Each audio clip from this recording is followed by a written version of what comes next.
धन्यवाद आपका। Closing call पे मैं हूं शरद दुबे और मेरे साथ मेरे सहयोगी अभिषेक सत्रवतम दिल्ली स्टूडियो से। बहुत सारा एक्शन है बाजार में और ऑफ कोर्स हम बताएंगे कि आज कौन से इंपॉर्टेंट न्यूज़ फ्लोज रहेंगे, लेकिन उसके पहले एक बार मैरिको के नतीजे देख लेते हैं। यहाँ पे नतीजे जो है largely inline set of numbers देखने मिल रहा है और आय लगभग 51% का ग्रोथ ईयर ऑन बेसिस पे आया है। और ओवरऑल अगर आंकड़ों की बात करें तो यहाँ पे नेट जो है पॉजिटिव नंबर्स ही देखने मिल रहे हैं। वो वॉल्यूम ग्रोथ का क्या आंकड़ा होगा, कंपनी की गाइडेंस क्या होगी, उस पर जो है फ्यूचर ट्रैजेक्टरी रहेगा। एक्सपेक्टेशन है कि वॉल्यूम ग्रोथ और जो है ज़्यादा आ सकता है तो अगर यहाँ पे ऐसे मूव आती है तो मैरिको में और भी तेज़ी देखने मिल सकती है। स्टॉक हालांकि अभी ऑलमोस्ट 0.5% ऊपर है, 710 लेवल्स के ऊपर जो है ट्रेड करे। तो इसके भी पूरे डिटेल्स और रिव्यू हम आपके सामने लेके आने वाले कि यहाँ पे और भी अप-मूव देखने मिल सकती है कि नहीं, क्योंकि एफएमसीजी स्पेस की बात करें तो अच्छे नतीजे जो है इस बार देखने मिले हैं। जिस तरह एक अर्ली मॉनसून आया था और एक रूरल कंजम्पशन में पिकअप के संकेत दिख रहे हैं। लेकिन आज जो है शो के बारे में बात कर लेते हैं कि आज जो है अगला 1.5 घंटा कितना एक्शन पैक रहने वाला है। मैं रहेंगे, अभिषेक रहेंगे और बहुत सारे जो टेक्निकल गेस्ट है वो भी हमारे साथ जुड़ने वाले हैं। अर्निंग्स पे तो नज़र रहेगी, लेकिन ग्लोबल क्यूज़ भी बहुत इंपॉर्टेंट रहेंगे। कहाँ पे कमाई के मौके हैं उस पर भी नज़र डालेंगे। आज के एलिमेंट्स की बात करें तो वायदे बाजार में 2.5 पे मार्केट चेक होगा। क्लोजिंग ट्रेड्स 2.10 पे होने वाला है, जहाँ पे अहम क्लोजिंग ट्रेड्स वायदे बाजार के या कैश स्पेसिफिक सारे ट्रेड्स हम आपको बताएंगे। ऑप्शंस के चैंपियन 2.40 पे रहेगा, जहाँ पे ऑप्शंस में कहाँ पे कमाई के मौके बनते हैं उस पर हमारी नज़र रहेगी। और ओवरऑल मार्केट सेट 3 में स्टॉक स्पेसिफिक न्यूज़ लेगा कि इन स्टॉक्स में तेज़ी या गिरावट क्यों आ रही है, उसके क्या रीजंस हैं और कौन से वॉल्यूम बजर्स हैं जिस पे आपकी ध्यान होनी चाहिए। 3.10 पे BTST STBT ट्रेड्स होने वाले और आखिर में 3.20 पे इवेंट्स टू वॉच रहेगा कि कल की तैयारी आप कैसे कर सकते, कौन से अहम इवेंट्स रहेंगे जिस पे आपकी नज़र होनी चाहिए। तो ये तो हमारे शो के एलिमेंट्स की बात हो गई, लेकिन बाजार की कुछ बड़ी बातें भी हैं जिस पे हमारी नज़र होगी। और ये सबसे इम्पोर्टेंट बात है कि 2 दिनों की गिरावट के बाद बाजार में तेज़ी दिखने मिल रही है। निफ्टी लगभग 150 अंक मजबूत है। निफ्टी बैंक सपाट है, लेकिन बाजार में एक अच्छी सपोर्ट देखने मिल रही है। एडवांस डिक्लाइन रेशियो भी ज़्यादातर बुल्स के फेवर में ही है। सेगमेंट्स की भी बात कर लेते हैं कि कहाँ पे सेगमेंट्स पे नज़र होनी चाहिए आपकी। मेटल शेयर जो है चमक रहे हैं 3 दिन के सेलिंग के बाद। ऑफकोर्स कमज़ोर डॉलर का भी इम्पैक्ट आया है और कुछ पॉजिटिव न्यूज़ फ्लोज भी जो हम धीरे धीरे करके आपको बताएंगे। आज टाटा स्टील 4% चढ़ के निफ्टी का टॉप गेनर बन चुका है और टॉप गियर में ऑटो शेयर्स हैं। ऑटो के आंकड़े जो आए लार्जली सब मिला दे तो इनलाइन टू गुड था। हीरो मोटोकॉर्प 3.5% दौड़ा है। निफ्टी गेनर्स में भी टॉप गेनर्स में शामिल है। डिफेंस शेयर्स बहुत दिनों के बाद जो है यहाँ पे अप मूव देखने में रहा है, खरीदारी लौटी है। BEL 3% चढ़ के टॉप निफ्टी गेनर्स में शामिल हुआ है। Mid cap small cap index की बात करें तो शेयरों में 3 दिन के बाद खरीदारी लौटी है और हमने आपको बताया भी था कि एडवांस डिक्लाइन रेशियो जो है यहाँ पे स्ट्रेंथ दिखने मिल रहा है।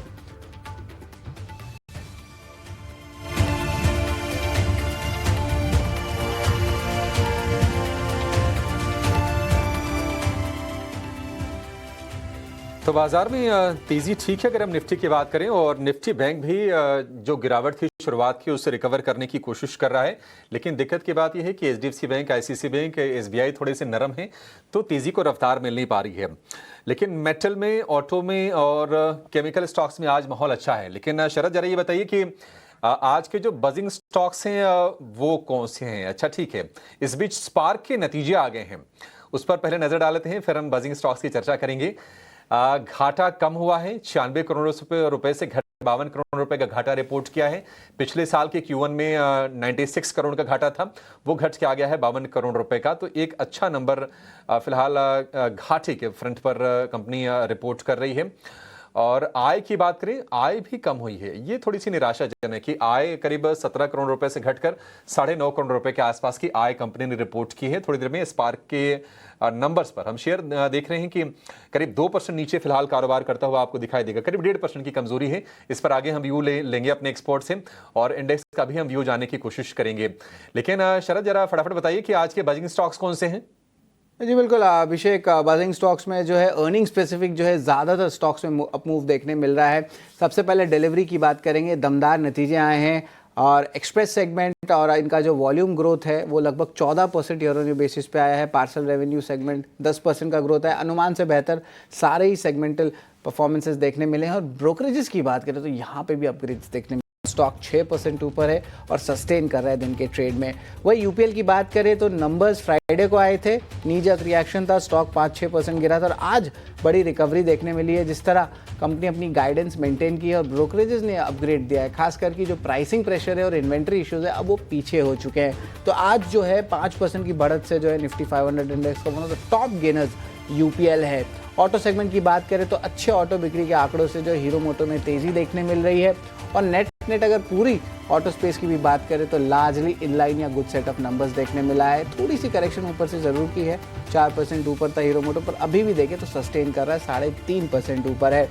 बहुत दिनों बाद डिफेंस शेयरों में जो है तेजी देखने मिली है। बीएल लीजिए, जीआरएससी देखे, बीएमएल पे नजर डाले, एचएएल, माझगांव डॉक, ये सारे स्टॉक्स जो है अच्छी तरह बस करे। वॉल्यूम्स में भी एक अच्छी मोमेंटम आया और बहुत दिनों बाद जो डिफेंस स्टॉक में जो है इंटरेस्ट देखने मिली है। तो इस पे तो ऑफकोर्स हमारी नज़र ज़रूर रहने वाली है, लेकिन ऑर्डर विन पे भी जो तेज़ी वाले स्टॉक्स उनको भी एक बार स्क्रीन पे लाते हैं कि कौन से कंपनीज़ हैं। और देखिए रेलवे से 2 कंपनी आ रही हैं, टीटागढ़ रेल और रेलटेल कॉरपोरेशन, दोनों में 2% की बढ़त है। रेलटेल में लगभग 170 करोड़ का ऑर्डर है, टीटागढ़ का तो 1500 करोड़ से ऊपर का ऑर्डर है। तो एक बार रेलवे स्टॉक्स को भी डायरेक्टर साहब स्क्रीन पे लाएं, जहां पे हम देखेंगे कि टीटागढ़ रेल सिस्टम और रेल कॉरपोरेशन जैसे स्टॉक्स उस पर भी नज़र रहेगी। और दिलीप बिल्डकॉन की बात करें तो यहाँ पे जेवीए के ज़रिए 1500 करोड़ रुपए का ऑर्डर मिलने पर स्टॉक में जो है 2% की चढ़ाव देखने मिली है। एडवांस्ड एंजाइम जो अगला कंपनी है, यहाँ पे भी अच्छी मोमेंटम देखने मिल रही है। मुनाफे के मार्जिन से लगभग 276 बेसिस पॉइंट्स की गिरावट से स्टॉक 8% गिरा है। अगर अर्निंग्स की बात करें तो ये एक टाइप से एक्सीडेंट ऑफ द डे हो जाता है, तो इस पे भी ऑफकोर्स नज़र ज़रूर रखेंगे। और सिम्फनी कमज़ोर तिमाही नतीजे और ब्रोकरेज द्वारा टारगेट प्राइस के कटौती से स्टॉक में लगभग 3% की गिरावट आई है। तो ये आप स्क्रीन पे देख सकते हैं कि हमारे बिग बजर्स कौन से और लार्जली अर्निंग्स इम्पैक्ट है जो आपके स्क्रीन पे देखने मिल रहा है। लेकिन अभिषेक, ये तो अर्निंग्स इम्पैक्ट हो गए, लेकिन अभी बाजार का मूड अच्छा है अभी तक के लिए। और ग्लोबल मार्केट्स जिस तरह खुले, यूरोपियन मार्केट्स खुले, यहाँ पे भी अच्छी मोमेंटम देखने मिली। अब क्या रहेगा मार्केट स्ट्रेटेजी, क्या रणनीति होनी चाहिए, जरा बताएं। शरद, देखिए बाजार का मूड अच्छा है। सुबह हम चर्चा कर भी रहे थे कि कुछ कुछ चीजें बाजार के लिए ठीक हैं। मतलब सबसे अच्छी चीज तो ये है कि डोनाल्ड ट्रंप ने कुछ बोला नहीं है। मेरे लिए वो सबसे बड़ा ट्रिगर है और आपके लिए भी आई थिंक कि सबसे बड़ा ट्रिगर होगा, क्योंकि वीकेंड पर कोई डिस्टर्बिंग स्टेटमेंट नहीं आया डोनाल्ड ट्रंप की तरफ से। दूसरी चीज़ ये कि क्रूड नरम हुआ, क्योंकि ये सितंबर से सप्लाई बढ़ने को लेकर कंफर्मेशन आ गया है, ओपेक देश सहमत हो गए हैं। तीसरी चीज़ ये थी कि डॉलर इंडेक्स मजबूत जो लगातार हो रहा था उसमें थोड़ी सी नरमी आई है और वीक डॉलर से हम देख रहे हैं कि हमारे लिए तो अच्छा ही होता है। डॉलर इंडेक्स अगर कमज़ोर रहे तो उसका फ़ायदा भी हम कई सेक्टर्स में देख रहे हैं। मेटल डायरेक्ट बेनिफिशियरी वहाँ पर आज हम वो देख रहे हैं। और निफ्टी मेटल के 15 में से 14 शेयर देखेंगे तो आज तेजी के साथ कारोबार कर रहे हैं। ऑटो में माहौल अच्छा है क्योंकि टीवीएस मोटर के नंबर अच्छे आए हैं। और अगर हम हीरो मोटर की बात करें तो जुलाई बिक्री के आंकड़े अच्छे आए, तो ऑटो में आज हम मजबूती बनते हुए देख रहे हैं। तो कई सारे ट्रिगर्स थे जो आज बाजार को सपोर्ट करने का काम कर रहे हैं। और ग्लोबली अगर आप देखेंगे तो डाउ फ्यूचर करीब 200 के ऊपर कारोबार कर रहा है और एशिया के बाद यूरोप में भी शुरुआत अच्छी हुई है। लेकिन इन सारे पॉजिटिव चीजों के बीच में भी एक चीज आप याद रखिए कि अभी भी बाजार ने आज इंट्राडे में जो हाईज थे शुक्रवार के, उसको क्रॉस नहीं किया है। शुक्रवार का हाई था 24,784 और आज हम देख रहे हैं कि 24,722 का हाई बना है। उसके आसपास ही निफ्टी कारोबार कर रहा है। 150 अंकों के आसपास की तेजी आ तो गई है, लेकिन निफ्टी बैंक से सपोर्ट आज मिला नहीं। हालांकि अगर आप देखेंगे तो 12 में से 9 शेयर तो आपको तेजी वाले दिखेंगे, 3 शेयर ही कमजोर हैं। कौन से कमजोर हैं? जिनका वेटेज सबसे ज्यादा है, एचडीएफसी बैंक, आईसीआईसीआई बैंक और एसबीआई, सरकारी बैंकों का दिग्गज। तो ये चीज है, बट ओवरऑल हम देख रहे हैं कि माहौल आज रिलेटिवली बाजार में बेहतर निश्चित तौर पर दिखाई दे रहा है। Auto, metal, agrochemical, market platform, ये शेयर चल रहे हैं। आईटी शेयरों से जहां हम थोड़ी सी निराशा झेल रहे थे, थोड़ी सी रिलीफ बाइंग हम आईटी शेयरों में भी देख रहे हैं। 1% के आसपास की मजबूती इंडेक्स में दिख रही है। और सेलेक्टिव एफएमसीजी, पावर, फाइनेंशियल, बाजार में वीकनेस वाले एरियाज थोड़े कम दिखेंगे। तो 2 दिनों की गिरावट पर ब्रेक तो लगी है, लेकिन यह है कि 24,800 ये एक रेजिस्टेंस के तौर पर बाजार के लिए काम करेगा। 24,600 अब इंट्राडे के लिए हम सपोर्ट है। आप देखते हैं कि ये 200 अंकों की जो रेंज है, क्या अगले 1.5 घंटे में क्या इसको बाजार इधर वे क्रॉस करता है या नहीं करता है। लेकिन ओवरनाइट जो ट्रेड रखना शरद मुझे अभी भी लगता है कि थोड़ा रिस्की होगा। अगर तेजी करनी भी है तो छोटे छोटे इंट्राडे में छोटे छोटे गेंस के लिए आप डिप्स पर बाई कर सकते हैं निफ्टी को और निफ्टी बैंक दोनों को ही। तो पोजीशन थोड़ी लाइट रखिए, ओवरनाइट ट्रेड इंडेक्स में अवॉइड कीजिए। अगर तेजी हो रही हो तो आप ना मुनाफा बुक करना भी आप एक सही रणनीति मान के चलिए। प्रॉफिट टेकिंग करते रहिए। छोटे छोटे 50 पॉइंट 100 पॉइंट्स के अगर ट्रेड अगर निफ्टी में मिल जाते हैं तो प्रॉफिट टेकिंग की रणनीति बिल्कुल सही बनेगी। और अगर हम निफ्टी बैंक की बात करें तो 55,500 के सपोर्ट को आज निफ्टी बैंक ने बचाया है। और हमने सुबह कहा था कि ये 500 अंकों की छोटी सी रेंज है। पिछला पूरा महीना हमने बहुत ही नैरो रेंज में निफ्टी बैंक को घूमते हुए देखा है और वो भी छट नहीं रहा है। निफ्टी बैंक के लिए ऐसा कोई दिक्कत की नहीं है। अब देखिए यहाँ से ट्रिगर बनेगा आरबीआई की पॉलिसी। हालांकि कंसेंसस तो ये है कि नहीं, इस बार रेट कट नहीं होगा। 3 बार लगातार हो चुका है। आरबीआई देखने की कोशिश कर रहा है कि इसको बैंक्स कितना पास ऑन कर रहे हैं, कितना ट्रांसमिशन हो रहा है। लेकिन डिमांड चल रही है इंडस्ट्री से कि नहीं, रेट कट आप एक बार और घटा सकते हैं क्योंकि इन्फ्लेशन हम देख रहे हैं कि 6 साल के निचले स्तर पर है। आईआईपी का जो डेटा था वो 10 महीने के निचले स्तर पर है। तो आंकड़े आपके फेवर में हैं और माहौल ऐसा है कि इकोनॉमी ग्रोथ को सुस्त नहीं होने देना है। जो एंटिसिपेटेड है कि अगर टैरिफ का इंपैक्ट आता है तो 0.2 से 0.3% की का हिट हम जीडीपी ग्रोथ पर देख सकते हैं। तो देखते हैं कि आरबीआई कौन डिमांड्स को सुनता है और क्या चौथी बार रेट कट करता है। अगर ऐसा होता है तो निश्चित तौर पर ये कंजम्पशन वाले शेयरों के लिए, बैंकिंग, फाइनेंशियल के लिए एक ट्रिगर का काम करेगा। और जो रेट सेंसिटिव स्टॉक्स हैं, ऑटो, रियल एस्टेट हो गया, इनके लिए भी एक ट्रिगर बनेगा जरूर। थोड़ी सी अभी परसों तक इंतजार करना होगा, लेकिन निफ्टी बैंक लोअर लेवल से रिकवर कर रहा है। अब ये बड़े शेयर चले बहुत थे तो वो नहीं चल रहे हैं, थोड़ा वेटेज वाला खेल है। अदरवाइज निफ्टी बैंक का भी माहौल ठीक ठाक है, वहां पर भी आप छोटे टारगेट्स के लिए गिरावट पर खरीदारी कर सकते हैं। तो निफ्टी के लिए सपोर्ट 24,600, निफ्टी बैंक के लिए सपोर्ट 55,500। इंट्राडे गेंस के लिए, छोटे गेंस के लिए ट्रेड करने की सलाह है। और ओवरनाइट मुझे अभी भी लगता है कि थोड़ा सा जोखिम तो है। छोटे गेंस के लिए जो है ट्रेड करें, ओवरनाइट पोजीशन से ट्रेड लाइट रखें। और निफ्टी बैंक अभी भी जो है सेल ऑन राइज का ही सेगमेंट लग रहा है।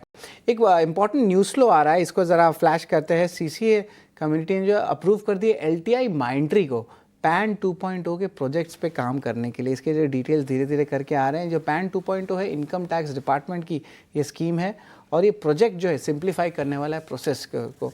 अब ये इंपॉर्टेंट किस लिए मैं बताता हूँ कि एलटीआई माइंट्री के लिए पॉजिटिव ज़रूर है, लेकिन एक कंपनी था प्रोटीन ईगॉव, इस पे जो है कंपनी जो है पैन 2.0 के बहुत इनको ऑर्डर्स मिल रहे थे। और अब देखें कि वो ऑर्डर्स जो है आगे नहीं मिल रहे थे तो स्टॉक में बहुत भारी गिरावट आया था। डायरेक्टर साहब एक बार प्रोटीन ईगॉव को भी लेके आए स्क्रीन पे।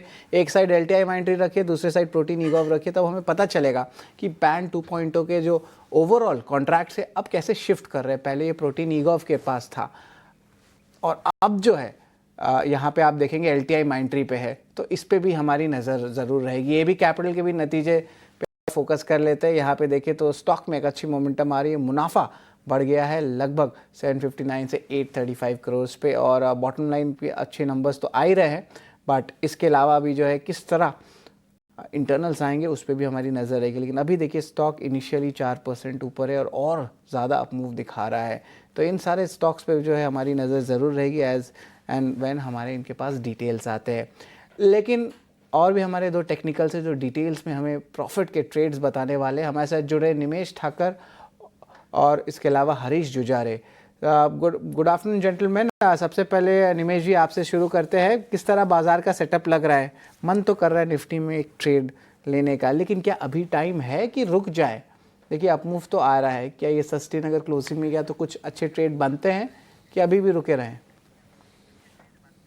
वेरी गुड आफ्टरनून शरद जी। देखिए निफ्टी एक 100 डेज की एवरेज के पास सपोर्ट ले रहा है, प्लस अगर आप देखें हॉरिजॉन्टल लाइन का भी एक सपोर्ट है। तो यहाँ से मुझे लग रहा है कि निफ्टी के आज का दिन का जो लो बना है, डाउनसाइड यहाँ से लिमिटेड दिख रही है। अगर अपसाइड की बात करें तो अपसाइड में 21 EMA जो आ रही है अराउंड 24,950 के आसपास आ रही है। तो अभी 1-2 दिन अगर निफ्टी यहाँ से सस्टेन होती है तो 24,900 का एक लेवल है, वो काफी क्रुशियल रहेगा फॉर रिज्यूमिंग अप ट्रेंड। तो यहाँ से हम लोग और 150-200 पॉइंट की बाउंस एक एक्सपेक्ट कर सकते हैं।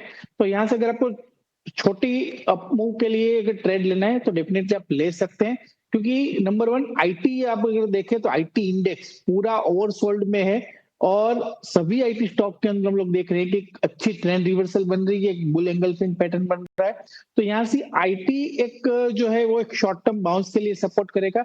बैंक निफ्टी जो है वो अभी आज डेफिनेटली कोई कंट्रीब्यूशन नहीं है निफ्टी के अंदर, पर बैंक निफ्टी भी खराब नहीं है। तो यहाँ से अगर बैंक निफ्टी से भी सपोर्ट मिलता है तो मुझे मेरा मानना है कि यहाँ से निफ्टी के डाउनसाइड काफी लिमिटेड है, अपसाइड 24,900 का एक रेजिस्टेंस आ रहा है। तो जब तक 24,900 ब्रेक नहीं करेगा, अप ट्रेंड रिज्यूम नहीं होगा, ये टेक्निकल बाउंस के लिए हम लोग डेफिनेटली प्ले करना हो तो कर सकते हैं। अगर आपको अगर बेटर एंट्री लेनी है तो 24,650 के आसपास अगर एंट्री मिलती है तो I think good entry point बनेगा निफ्टी के लिए, ऐसा मेरा मानना है।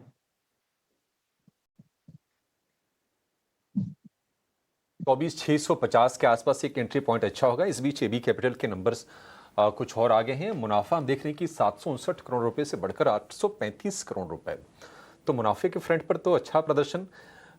एनआईआई में भी बढ़त ठीक ठाक है, 1788 करोड़ रुपए से बढ़कर 2039 करोड़ रुपए और डे हाई पे शेयर 5% की तेजी के साथ।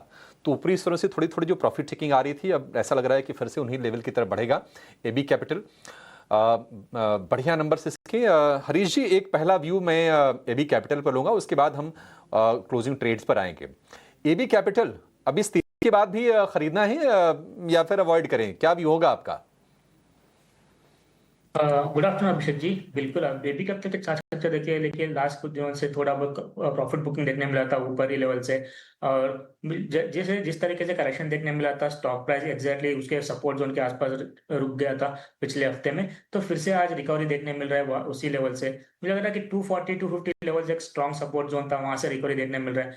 मुझे लग रहा है कि फिर से एक बार इसका जो अप ट्रेंड है रेज्यूम होते हुए नजर आ रहा है, लेकिन अभी फिलहाल के लिए देखा जाए तो 275 के अराउंड एक रेजिस्टेंस जोन बना हुआ है। अगर ये निकलता है तो मुझे लग रहा है कि इस बार फिर से एक बार जो अप ट्रेंड है फिर से रेज्यूम हो सकता है, और ऊपर की ओर मुझे लग रहा है कि 300 का लेवल और 320 के लेवल देखने मिल सकते हैं। लेकिन फिलहाल के लिए मुझे लग रहा है कि एक रेजिस्टेंस जोन के पास है 275 का, उसके ऊपर निकलना जरूरी है। और नीचे में जैसे मैं बताया कि सपोर्ट जोन है 245 और 250 के रेंज, तो मुझे लग रहा है कि ये रेंज में कंसोलिडेट हो सकता है कुछ टाइम पीरियड के लिए। बाइंग में थोड़ा अवॉइड करूंगा फिलहाल के लिए, और ये आज 5% गेन्स दिखाई दे रहा है। अगर देखा है तो मुझे लग रहा है कि अगर लॉन्ग टर्म में कोई होल्ड कर रहा है तो बिल्कुल होल्ड कर सकते हैं 240 के स्टॉप लॉस के साथ, और एक बार 275 के ऊपर निकल जाता है तब भी जाके मुझे लग रहा है कि फ्रेश रैली देखने मिल सकता है। करंट लेवल से थोड़ा अवॉइड करना चाहिए, एटलीस्ट नीचे के और डिप्स 250 255 के अराउंड आता है तो वहां पे बाइंग करना बेटर रहेगा, रिस्क रिवॉर्ड फेवरेबल हो सकता है 240 के स्टॉप के साथ।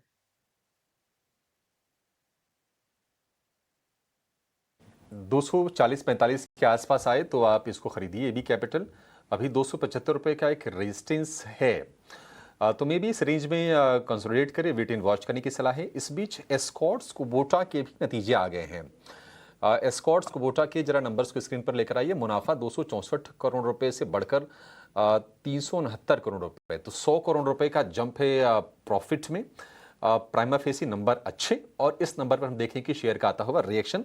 एस्कॉर्ट्स करीब 4% ऊपर आए, 2574 करोड़ रुपए से घटकर 2500 करोड़ रुपए, तो आय में थोड़ी सी कमी आई है, लेकिन प्रॉफिटेबिलिटी में उछाल हम देख रहे हैं। क्या कोई वन टाइम है, ये देखना होगा। लेकिन जो ही इसके नतीजे आए, एक तेज जंप हम शेयर प्राइस में जरूर देख रहे हैं एस्कॉर्ट्स कुबोटा के, और ये शेयर है अब ये डे हाई पर। पिछले 2-3 सत्र से हम शेयर को गिरते देख रहे थे, नतीजों से पहले थोड़ा नरम था ये, 3,500 के भाव से इसमें गिरावट आई थी, लेकिन उसकी भरपाई करने की कोशिश करता हुआ एक ही सत्र में और करीब 4.5% ऊपर ये शेयर आपको दिखेगा। आय गिरी है, लेकिन प्रॉफिटेबिलिटी में ठीक ठाक प्रदर्शन किया है एस्कॉर्ट्स कुबोटा ने। देखते हैं मार्जिन वगैरह के नंबर्स कैसे आते हैं, और क्या वन टाइम है प्रॉफिट में, ये गौर करने वाली चीज होगी। अगर वो होता है तो ये जो आप तेजी देख रहे हैं शायद ये रिवर्स भी होती हुई दिखे। एक व्यू आपसे निमेश जी चाहिए एस्कॉर्ट्स कुबोटा के शेयर पर। 510 जो रिसेंटली एक पीक बना था, अगर उसका ब्रेकआउट आना जरूरी है। अगर 3,510 से ऊपर निकलता है तो स्टॉक के अंदर एक अच्छा ब्रेकआउट आएगा, एक अच्छा ट्रेंड रिवर्सल बनेगा, डेली चार्ट्स पे इंडिकेट कर रहा है। और अगर आने वाले दिनों में 3,510 के ऊपर निकलता है स्टॉक, तो मैं मानता हूं कि 3,800 से 3,900 तक की रैली आपको एक्सपोर्ट के अंदर देखने को मिल सकती है। तो व्यू बुलिश है। फिलहाल पूरा रिजल्ट आने दे, मैनेजमेंट कमेंट्री क्या है वो एक बार सुनने के बाद 3510 के ऊपर निकलता है तो थोड़ा ब्रेकआउट का राह देखते हैं और 3510 के ऊपर स्टॉक के अंदर डेफिनेटली बाई करके चल सकते हैं। व्यू है, लेकिन थोड़ा सा इंतजार करें। जो लेवल्स हमारे एक्सपर्ट्स आपको सुझा रहे हैं उन लेवल्स को बिल्कुल वॉच आउट कीजिएगा। लेकिन चलिए यहाँ पर बाजार की चाल तो हम देख ही रहे हैं, नतीजे एक एक फटाफट आ रहे हैं। जो नंबर्स आ रहे हैं उस पर रिफ्लेक्शन देखिए कितना अच्छा है। इम्पैक्ट 4-4.25% की तेजी स्कॉट्स कुबोटा नंबर्स के साथ साथ स्टॉक में रिएक्शंस अच्छे खासे और 24,700 के भी पार जाता हुआ निफ्टी। उम्मीद तो यही करके चलते कि टुवर्ड्स क्लोजिंग और ज़्यादा तेजी हम पाएं। और आज तो IT भी कम बैक कर रहा है। LTI माइंट्री के प्राइस को देखें 1.5 से 2% की तेजी है। ऑल इन ऑल सारे सेक्टर्स और सारे पॉकेट्स में अच्छी खासी तेजी की चाल है और सभी के सभी सेक्टर्स इनफैक्ट इस तेजी में कंट्रीब्यूट करने की कोशिश, मार्केट को सपोर्ट करने की कोशिश कर रहे हैं। आज FMCG ने हालांकि बैक सीट पकड़ी है। निफ्टी FMCG इंडेक्स में हम देख रहे हैं एक ब्रीदर है। पिछले पूरे हफ्ते हम देख रहे थे FMCG एक पॉकेट था जो कि बाजार को संभाल रहा था, लेकिन आज के सत्र में ये सेक्टर है जहां से गिरावट है। लेकिन metal, realty, auto, IT, PSU bank, pharma, energy सब कुछ काफी अच्छी तेजी के साथ कामकाज करता हुआ। इस तेजी में स्टॉक वाइज भी अपॉर्चुनिटीज ढेर सारी हैं, तो आइए हमारे एक्सपर्ट से जानते हैं कि उनकी क्लोजिंग ट्रेड्स में आज क्या है खास।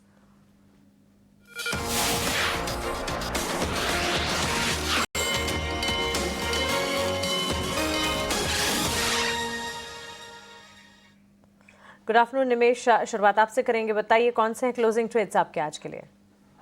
Good afternoon Mansi. देखिए दो ट्रेड है, एक तो IT स्पेस से हम लोगों ने डिस्कस किया था। कोफोर्ज ने पूरे IT सेक्टर को आउट परफॉर्म किया है और मेरा मानना है कि IT एज ए निफ्टी यहाँ से रिकवर होता है तो कोफोर्ज के आउट परफॉर्मेंस के चांसेस ज्यादा दिख रहे हैं, तो कोफोर्ज में यहाँ से बाय रिकमेंड करता हूँ। मेरा मानना है कि नीचे की तरफ 1710 का एक स्टॉप लॉस लगा के कोफोर्ज के अंदर बाय करना चाहिए। स्टॉक एक स्ट्रॉन्ग सपोर्ट एरिया के आसपास 100 डेज की एवरेज के आसपास ट्रेड कर रहा है और यहाँ से ट्रेंड रिवर्सल भी दिखा रहा है और ऊपर में मेरा मानना है कि ऊपर में 1790 तक के टारगेट मिनिमम कोफोर्ज के अंदर देखने को मिल सकते हैं, तो एक पोजिशनल बाय है कोफोर्ज के अंदर बाय करके चल सकते हैं। और दूसरा मेरा रिकमेंडेशन है वो हीरो मोटो कॉर्प के अंदर है। स्टॉक काफी टाइम से एक रेंज के अंदर कंसोलिडेट कर रहा है और अगर आप डेली चार्ट्स के ऊपर देखें तो एक reverse head and shoulder pattern का फॉर्मेशन भी बन रहा है। मेरा मानना है कि स्टॉक जिस तरह से आज हम लोगों ने अच्छा वॉल्यूम देखा है और जिस तरह से स्टॉक के अंदर रिकवरी देखी है, ऊपर में 4500 का एक माइनर रेजिस्टेंस एरिया है वो ब्रेकआउट होने के चांसेस ज्यादा दिख रहे हैं और स्टॉक यहाँ से आउट परफॉर्मेंस के चांसेस ज्यादा दिख रहे हैं। तो हीरो मोटो कॉर्प के अंदर में 4410 के स्टॉप लॉस से बाय रिकमेंड करता हूँ। ऊपर मेरा मानना है कि 4700 तक के लेवल शॉर्ट टर्म में देखने को मिल सकते हैं।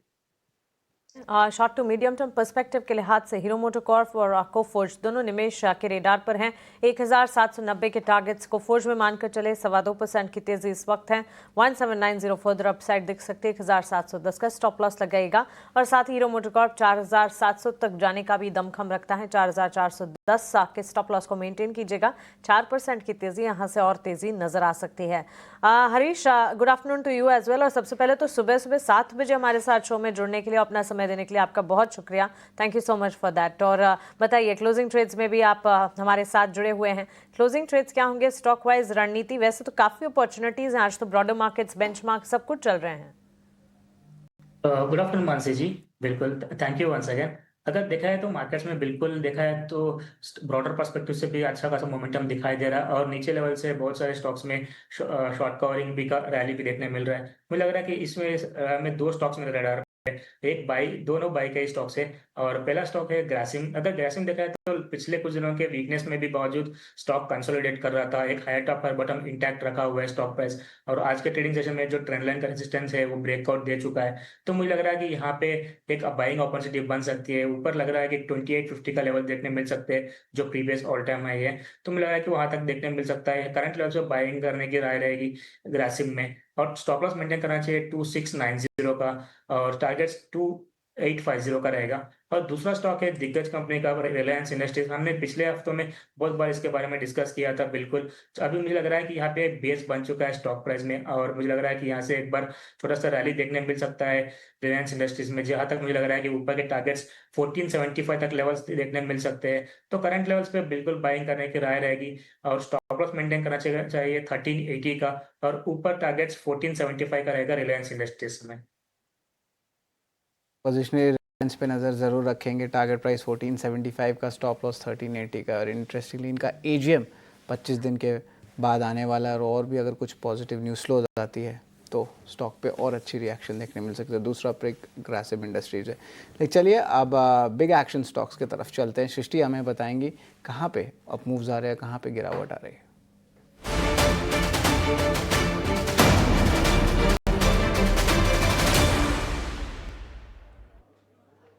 तो देखिए ऐसे बाजार में भी ढेर सारे स्टॉक्स हैं जहां पर बड़े एक्शन देखने को मिल रहे हैं और शुरुआत करते हैं एस्कॉच से, क्योंकि कंपनी के कुछ ही समय पहले नतीजे आए और शानदार नतीजे रहे और खास तौर से एक बढ़िया जंप कंपनी के मार्जिन्स में देखने को मिला। लगभग 12.5% से बढ़कर अब इनके मार्जिन्स 13% हो गए हैं और बाकी सभी पैमानों पर भी जो है कंपनी के नतीजे उम्मीद से बेहतर रहे। इस बार अगर हम इनके प्रॉफिट में देखें तो हाँ 75 करोड़ की इनका एक एक्सेप्शनल प्रॉफिट भी है, पर साथ ही साथ बाकी सभी पैमानों भी उम्मीद से बेहतर नतीजे और स्टॉक में एकाएक स्पाइक आप देखेंगे। लगभग 5% की तेजी आपको एस्कॉच का शेयर 5% से भी ऊपर निकलता हुआ दिख रहा है फिलहाल एस्कॉच का शेयर। पर एस्कॉच पूरे ऑटो पैक में एक लौता नहीं है जो कि आज बस कर रहा है। तमाम और काउंटर्स हैं two wheeler commercial vehicle space में जिसमें एक अच्छा एक्शन है। नजर डालिए हीरो मोटोकॉर्प पे, क्योंकि वजह यह है कि इनकी इलेक्ट्रिक टू व्हीलर गाड़ी या ब्रांड कह लें जो कि है विदा, उसमें मार्केट शेयर इन्होंने बहुत अच्छा गेन किया है और इस बार पहली बार है कि डबल डिजिट मार्केट शेयर में विदा ने अपना मार्केट शेयर लिया है। टॉप 5 कैंडिडेट्स में आ गई है और 10% से भी ज़्यादा का मार्केट शेयर का जंप। और आप देखेंगे कि स्टॉक में सुबह से ही तेजी है और सुबह से ही ये काउंटर जो है निफ्टी का टॉप गेनर बना हुआ है। इसके अलावा एक बड़ा एक्शन आप एबीबी इंडिया में भी देखेंगे। नतीजे कुछ खास नहीं थे पर मैनेजमेंट अब सेकेंड हाफ में भी कोई अच्छी रिकवरी की उम्मीद नहीं कर रही और कहना है कि अब अगले साल ही जो रिकवरी होगी। आप देखिए 5% का कट सुबह से ही एबीबी इंडिया के काउंटर रहेगा। इसके अलावा डिलीवरी यहाँ पर एक बड़ा एक्शन जरूर है, क्योंकि कई समय से हम एक टर्न अराउंड देख रहे हैं और इस टर्न अराउंड के बावजूद स्टॉक के नतीजों में आप देखेंगे बहुत ही अच्छा जंप, लगभग 60% से ज़्यादा का जंप इनके प्रॉफिट में रहा है। EBITDA में भी 50% का उछाल है और मैनेजमेंट की कमेंट्री भी मार्केट शेयर गेन को लेकर पॉजिटिव रही। स्टॉक में भी लगभग 6% की दमदार तेजी। अब यूपीएल ने फ्राइडे को अपने ट्रेडर्स को जो है इन्वेस्टर्स को जो है थोड़ा सा अचंभित ज़रूर किया था। स्टॉक में एक भारी गिरावट थी, पर अब मैनेजमेंट का मानना है कि आगे चल के इनके मार्जिन में सुधार संभव है, क्योंकि प्राइजेस का एक अपटेक आ रहा है और इसके चलते आप देखिए स्टॉक में सुबह से एक अच्छा उछाल, लगभग 7.5% का तेजी जो है हम इस पर्टिकुलर काउंटर में देख रहे हैं। तो ये थे आज के तमाम बिग एक्शन काउंटर्स। पर चलिए इसी के साथ फिलहाल वक्त हो चला एक छोटे से ब्रेक का, आप कहीं मत जाएगा, ब्रेक के उस पार जल्द लौटेंगे।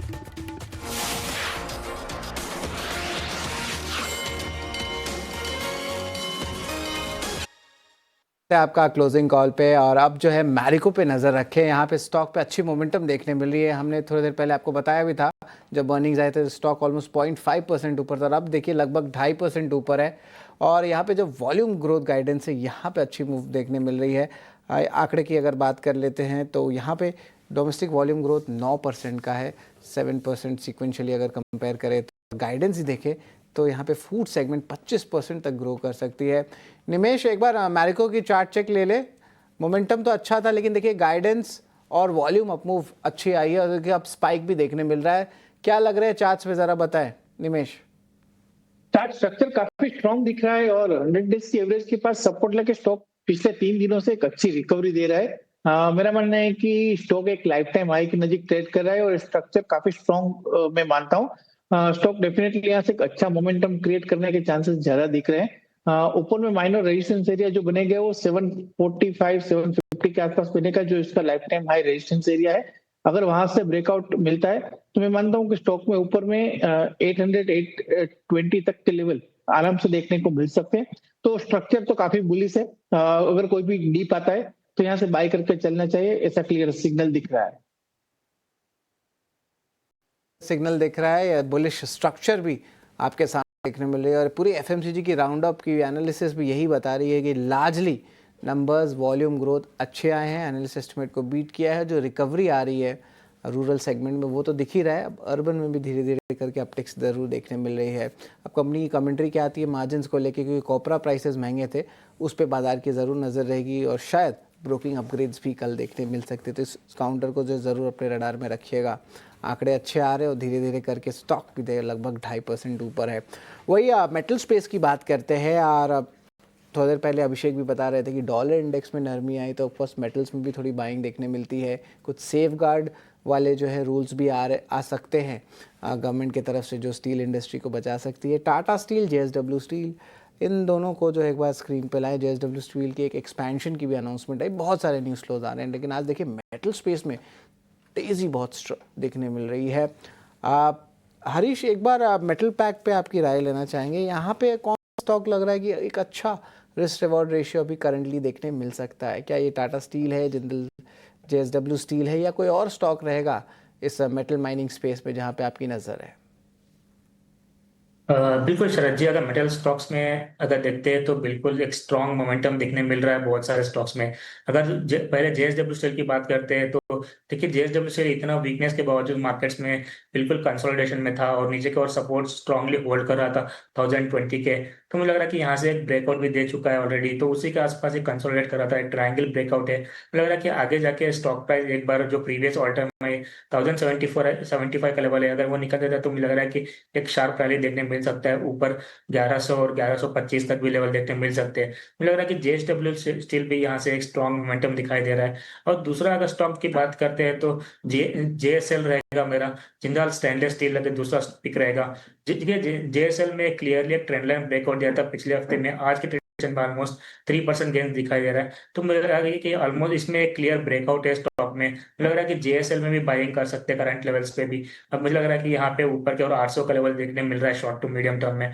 और मुझे लग रहा है कि शॉर्ट अगर बाइंग करना है तो करंट लेवल पे बाई करे और स्टॉप लॉस मेंटेन करे 695 का, और ऊपर के टारगेट बनेंगे 800 का पहले शॉर्ट टू मीडियम टर्म के लिए JSL में।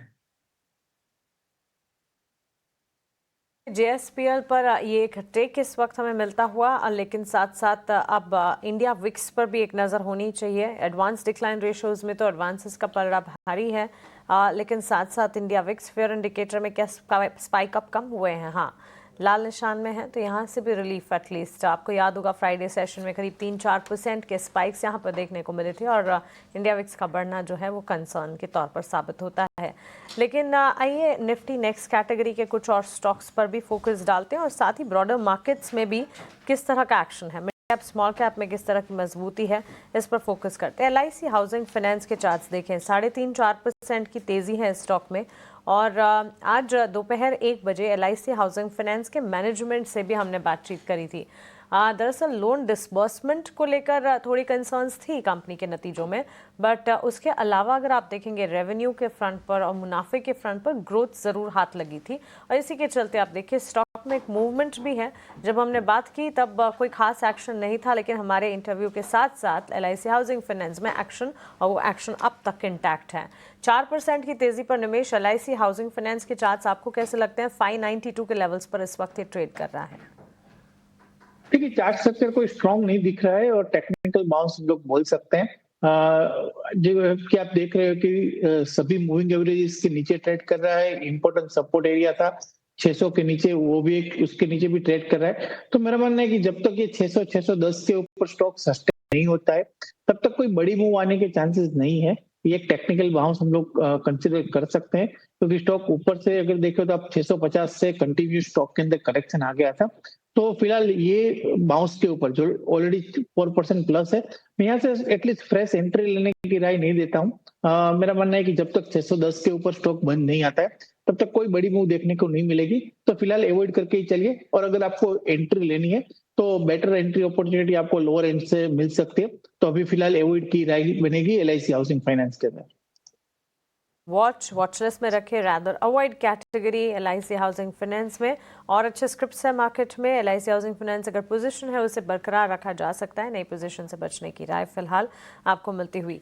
लेकिन डिलीवरी के स्टॉक को पुल अप कीजिए, हर लिहाज से हर पैरामीटर पर नतीजे जो हैं दमदार आए, और दमदार नतीजों का एक्शन है जो कि स्टॉक प्राइस में इस वक्त नजर आ रहा है।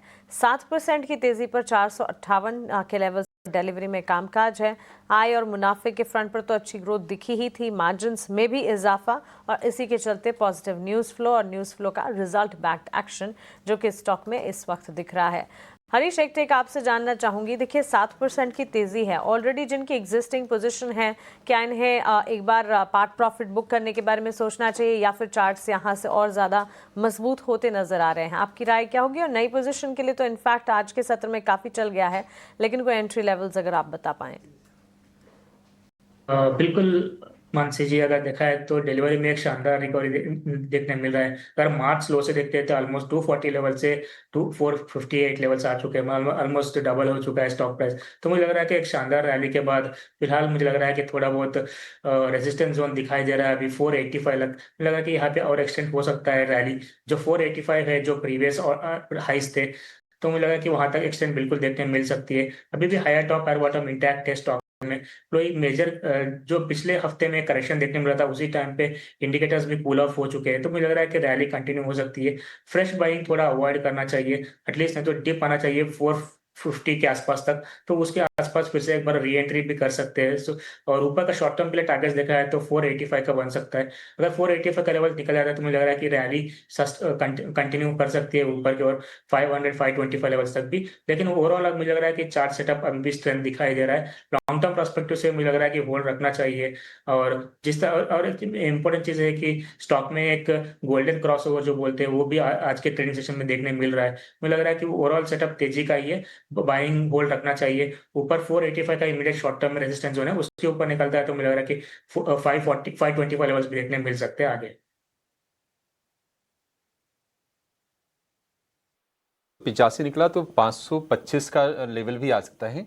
डिलीवरी के नतीजे ठीक ठाक आए हैं और हम देखते हैं कि लगातार ऑपरेशनल एफिशिएंसी आ रही है और डिलीवरी 52 वीक हाइस पर है और अपने जो रिकॉर्ड हाइस हैं, मतलब रिकॉर्ड हाई आईपीओ के जो प्राइसेस हैं वहाँ से जो दूरी रह गई है करीब 5 से 6% के आसपास की रह गई है, 6.5% के आसपास की शानदार तेजी हम देख रहे हैं।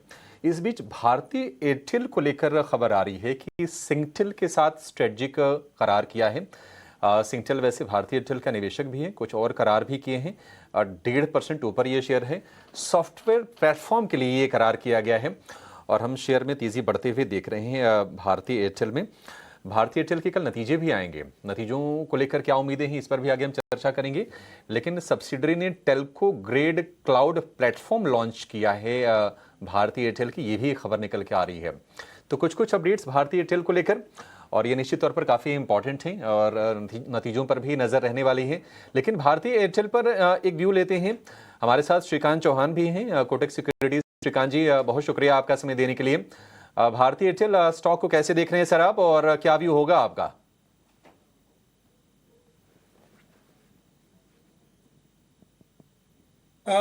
तो देखिए, वैसे भारतीय एयरटेल में अगर देखा जाए तो एक साइडवेज सॉर्ट ऑफ एक्टिविटी बनी है, एक रेंज के अंदर भारतीय एयरटेल ट्रेड कर रहा है। हमें लगता है कि ये स्टॉक 1900 के करीब अच्छा सपोर्ट लेता है, 1950 के करीब एक रेजिस्टेंस में आता है। तो करंट लेवल से भी मैं यही कहूंगा कि अगर लॉन्ग की पोजीशन हो तो उसमें बने रहे, और अगर फ्रेश पोजीशंस बनानी हो तो भी बना सकते हैं। 1900 के करीब का स्टॉप लॉस रखें और टारगेट्स रखें 1950 के। का स्टॉप लॉस लेके आप 1950 के टारगेट के लिए भारतीय एयरटेल को ट्रेड कर सकते हैं। चलिए, हमारे सहयोगी पुलकित बंडी हमारे साथ जुड़ गए हैं और उनसे समझते हैं कि ये वायदा बाजार का जो स्ट्रक्चर है, जो सेटअप है, वो कैसा लग रहा है और कौन से पुट और कौन सी कॉल इंडेक्स की ज़्यादा एक्टिव हैं। बताइए किस तरह का माहौल है आज? जी अभिषेक जी, जैसा कि हमने सुबह बात भी की थी कि मार्केट थोड़ा सा ओवरसोल्ड है और यहाँ से एक छोटा मोटा अप मूव हमको मिल सकता है। वैसा ही हमने आज देखा भी, लगभग 150 पॉइंट का एक अप मूव मिल भी चुका है। अब हम डेटा को देख लेते हैं कि अभी किस तरह का डेटा बना है। इंडिया विक्स वही 12 के आसपास है, कोई बहुत ज़्यादा बड़ा मूवमेंट नहीं आया है सुबह के मुकाबले। अब हम पीसीआर की बात करें तो जो वीकली लेवल पे निफ्टी का पीसीआर है वो 0.83 हो गया है। सुबह लगभग 0.57 था, तो नियरली ओवरसोल्ड था, लेकिन अभी वहाँ से थोड़ा बढ़ गया और ये कंफर्टेबल पोजीशन है।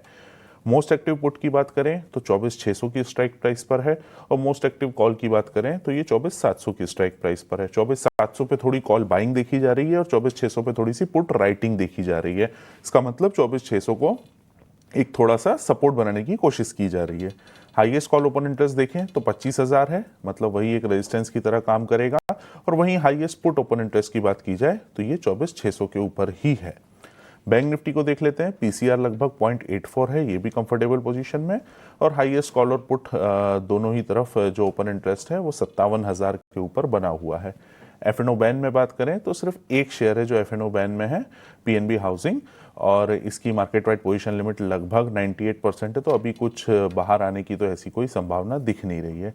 जैसे कि एयरटेल की तरफ से कुछ अनाउंसमेंट्स आ रहे हैं, दर्शकों को बता दें कल एयरटेल के पहली तिमाही के नतीजे भी आने वाले हैं, तो अगर उसमें कुछ अच्छा आया और ये जो अनाउंसमेंट्स आए हैं, जो स्ट्रेटेजिक करार किए हैं, तो हो सकता है एक एयरटेल का अच्छा मूव निफ्टी को भी एक अप मूव दे दे, क्योंकि एयरटेल भी लगभग 4% जो वेटेज है निफ्टी में, 4 से 4.5% भारतीय एयरटेल का है। तो अभिषेक जी, ये था वायदा के ऊपर डेटा। बाकी जो भी एयरटेल का प्रीव्यू है और हमारे क्या एस्टिमेट्स हैं वो भी हम जल्द ही बिल्कुल जल्दी लेके आइए ये एयरटेल।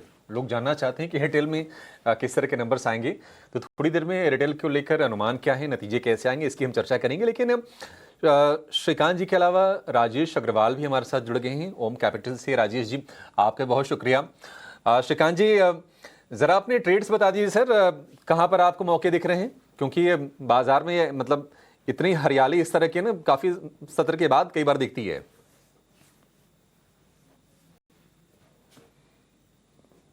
बिल्कुल। तो देखिए, वैसे निफ्टी बहुत मैं कहूंगा कि एक बड़े फॉल के बाद एक वापस से रिवर्सल एक्टिविटी में कन्वर्ट हो रही है। ऐसे हमने देखा है कि 2-3 दिन मार्केट गिरता है, उसके बाद एक दिन का पुल बैक आता है। लेकिन आज का जो पुल बैक बना है वो 24,500 के लेवल से बना है, जो एक मैं कहूंगा कि काफी क्रूशल पुल बैक मैं कह सकूंगा। और अगर ये क्रूशल लेवल से अगर टर्न हुआ है तो मार्केट थोड़ा और यहाँ से अपवर्ड एक्टिविटी दे भी सकता है। करंट लेवल से मैं कहूंगा कि निफ्टी में कैनरा बैंक ये एक स्टॉक ऐसा है कि जिससे लॉन्ग करके चलना चाहिए। 107 108 के करीब ये ट्रेड कर रहा है अभिषेक जी। 112 से लेकर 113 रुपए के टारगेट से नजर आते हैं, और हमें लगता है कि 105 रुपए का स्टॉप लॉस रखना चाहिए। इसके क्वार्टरली नंबर्स काफी अच्छे आए थे, और हमें लगता है कि अगर मार्केट में रैली रिज्यूम अगर होती है तो पीएसयू स्टॉक्स और पीएसयू बैंक्स इन दोनों में तेजी बन सकती है। साथ ही साथ मुझे लगता है कि आज ऑटो स्टॉक्स में हमने तेजी देखी, और ऑटो स्टॉक्स की अगर बात करें तो यहाँ पे टू व्हीलर्स में तो अच्छा खासा मोमेंटम बना हुआ है, लेकिन साइड बाय साइड मुझे लगता है कि जो फोर व्हीलर्स में काफी स्ट्रॉन्ग कैंडिडेट्स है महिंद्रा एंड महिंद्रा, इससे भी हमें वॉचलिस्ट में रखना चाहिए। ये भी स्टॉक 3300 3320 के लेवल्स दिखा सकता है, तो महिंद्रा एंड महिंद्रा को भी करंट लेवल से खरीदा जा सकता है। और जो हमें स्टॉप लॉस रखना है वो हम रखेंगे एट 3170, 3170 का स्टॉप लॉस रखें, और M&M को करंट लेवल से खरीदा जा सकता है। के लिए 3170 का स्टॉप लॉस, 3320 रुपए का टारगेट, और केनरा बैंक के लिए 112 रुपए का टारगेट होगा, और 105 रुपए पर आप स्टॉप लॉस लगा के चलिए। तो दो तेजी के सौदे हो गए ये श्रीकांत जी की तरफ से। लेकिन होता यह है कि बाजार में जब थोड़ा सा माहौल बेहतर होता है, सेंटिमेंट इंप्रूव होता है, तो निवेशक भी एक्टिव होते हैं। तो राजेश सर, आप उनकी जरा मदद कीजिए, जो निवेशक हैं, जो थोड़ा लंबा सोचते हैं, जो थोड़े स्थिर दिमाग के लोग हैं। आप जरा बताइए कि पोर्टफोलियो के लिहाज से 2-3 शेयर जो आपको आकर्षक लग रहे हो इस लेवल पर। नमस्कार अभिषेक जी, आपने सही कहा। जब बाजार मंदी के दौर पे होता है तो अक्सर निवेशक या तो नया पैसा डालना नहीं चाहते, या जो ऑलरेडी होल्डिंग है उसे भी बेचने के मूड में आ जाते हैं। और ये दोनों स्ट्रेटेजी मैं कहूँगा कि गलत है, क्योंकि जिस तरह जब बाजार में कोई लेने वाला नहीं हो उसी समय आपको जो ढंग की चीजें हैं वो थोड़ा सा ठीक ठाक भाव में मिलती हैं। तो इस वजह से हमने तो हमेशा यही निवेशकों को समझाया है कि गिरे हुए भाव में थोड़ा सा मध्यम से लंबी अवधि का नजरिया रखें, और फंडामेंटली स्ट्रॉन्ग स्टॉक हो तो वहाँ ध्यान देना चाहिए। अब आते हैं कुछ स्टॉक्स जो लंबी अवधि के लिए इस वक्त भी लिए जा सकते हैं, तो उसमें पहले नंबर पे अगर लार्ज कैप की बात करूं तो पहले नंबर पे रिलायंस का ही आएगा, क्योंकि न केवल ऑयल एंड टू केमिकल्स का, बट अगर आप देखो तो रिटेल और जियो प्लेटफॉर्म्स दोनों बहुत शानदार तरीके से चल रहे हैं। जो इस बार के नंबर आए थे 19,000 के ऊपर उनके स्टोर हो गए हैं रिटेल में। आरपूज में बढ़त नजर आई, टैरिफ हाइक्स हो रहे हैं 5G के कारण से, और भी फर्दर टैरिफ हाइक हो सकते हैं, तो वहां पे खरीदारी की सलाह रहेगी। दूसरा, लार्ज कैप में HDFC बैंक रहेगा, जहाँ बावजूद इतनी बढ़त के हम समझते हैं अभी भी उसमें बहुत अच्छा स्कोप बचता है लंबे अवधि के लिए। शॉर्ट टर्म में ट्रेडिंग की अपॉर्चुनिटीज आती रहती है, घटबढ़ होती रहती है, उसकी बात नहीं कर रहा हूँ, लेकिन लंबी अवधि में जो बैंक की साइज वही है, जिस तरीके से NIM वगैरह है, एसेट क्वालिटी है, उन सब चीजों को देखते हुए हमें लगता है कि थोड़ी लंबी अवधि में यहाँ पे नजर रखनी चाहिए। तीसरा रिलायंस का सॉरी लार्सन का रहेगा, जहाँ 6 ट्रिलियन के ऊपर की ऑर्डर बुक है। इस लास्ट 2 तिमाही से अगर आप देखो तो शानदार नतीजे आ रहे हैं, और न केवल भारत में बल्कि यूएई में भी उनके कारोबार फैले हुए हैं। जिस तरीके की एग्जीक्यूशन कैपेबिलिटीज है और जो सरकार का रवैया इंफ्रास्ट्रक्चर डेवलपमेंट वगैरह को लेकर के, मुझे लगता है कि लार्सन एक प्रॉक्सी प्ले हो सकता है भारत की इकोनॉमी को अगर किसी को देखना हो तो। और मिड कैप की बात की जाए तो मिटेल्स में मुझे लगता है लॉयड मेटल एंड एनर्जी करके एक स्टॉक है जहां पे ध्यान देना चाहिए। एक बहुत शानदार प्ले है, स्टील स्पॉन्ज आयरन या पिग आयरन पे 32,700 करोड़ का केपेक्स हो रहा है कंपनी में, और जिससे इनकी माइनिंग की कैपेसिटी बढ़ जाएगी 10 से 25 मिलियन टन की। पैलेट में जा रहे हैं, कुछ माइनिंग में जा रहे हैं, और नंबर्स अगर आप देखेंगे तो लास्ट 2-3 तिमाही से बहुत अच्छे आ रहे हैं। तो ये कुछ स्टॉक है, कुछ एक स्टॉक है जो लार्ज कैप और मिड कैप में है जहां हम बुलिश हैं। पीएसयू बैंकिंग साइड अच्छा लग रहा है, जहां पर हमें लग रहा है एसबीआई और बैंक ऑफ महाराष्ट्र पे नजर रखनी चाहिए।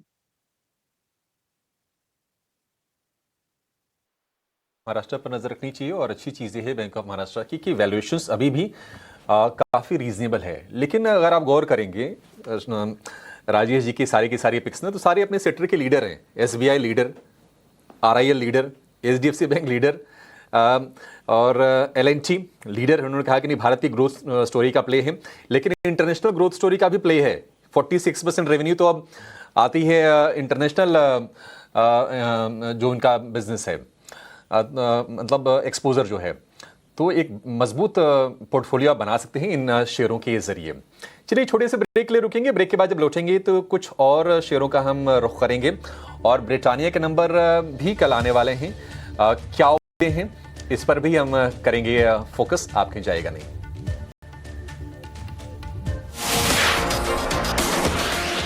क्लोजिंग कॉल में आपका स्वागत है, और अब कैपिटल गुड स्टॉक्स की तरफ चलते हैं। एबीबी की कमेंट्री जो है बहुत कमज़ोर देखने मिली थी, खासकर कि जो सेकेंड हाफ FY26 है उसको लेके। क्या डिटेल्स है कैपिटल गुड्स के बारे में, और एबीबी की कमेंट्री क्या थी, और कैपिटल गुड स्टॉक्स में आज क्यों गिरावट आ रही है, सारे रीजन जो है हमें कनिष्का बताने वाली है।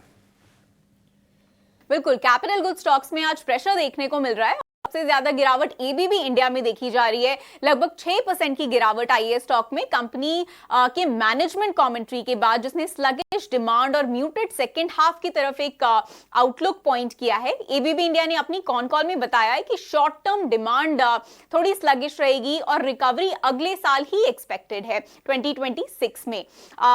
और ईजिंग इन्फ्लेशन, गवर्नमेंट स्पेंडिंग और प्राइवेट कैपेक्स जैसे टेलविंड जरूर है, लेकिन नियर टर्म कंसर्न्स अभी बने हुए हैं। कंपनी ने कुछ one of cost, forex volatility और सॉफ्टर मार्केट कंडीशंस को भी हाईलाइट किया है। पिछले कुछ सालों के कंपैरिजन में मार्केट उतना स्ट्रांग नहीं लग रहा है कंपनी के अकॉर्डिंग। एबीबी की कमेंट्री के बाद दूसरी कैपिटल गुड कंपनीज के स्टॉक्स में भी प्रेशर देखने को मिल रहा है, जैसे कि सीमेंस इंडिया लगभग 1.5% नीचे, कमिंस इंडिया शेयर फ्लैट है अभी, लेकिन दिन के लोएस्ट पॉइंट से थोड़ा ऊपर आ चुके हैं। वैल्यूएशंस भी काफी हाई है। एबीबी इंडिया का forward P 50x, siemens India का 49, कमिंस इंडिया का 43x। लास्टली, लेकिन याद रहे, सेक्टर अप्रोच के पॉइंट ऑफ व्यू से अगर हम देखें तो एल&टी ने स्ट्रॉन्ग Q1 दिया था, ऑर्डर इनफ्लो भी सॉलिड रहा और केपेक्स आउटलुक भी काफी अपबीट था, जो इस पूरे सेक्टर के प्रेशर, जो सेक्टर प्रेशर विटनेस कर रहा है, उसमें थोड़ी राहत मिल रही है एल&टी से। धन्यवाद कनिष्का, आपने पूरी तरह बताया कि आज कैपिटल गुड्स खेमे पे गिरावट क्यों दिखने मिल रही है। एक कॉन्ट्रा व्यू लेना चाहते हैं। निमेश, आपसे मैं बात करूंगा। कैपिटल गुड स्पेस में जो है इंटरेस्ट रेट की डिक्रीज की सिनेरियो आ रही है, नए नए सेगमेंट्स में भी जो इनकी ग्रोथ अच्छी आ रही है, इनके एनुअल रिपोर्ट में हमने पढ़ा।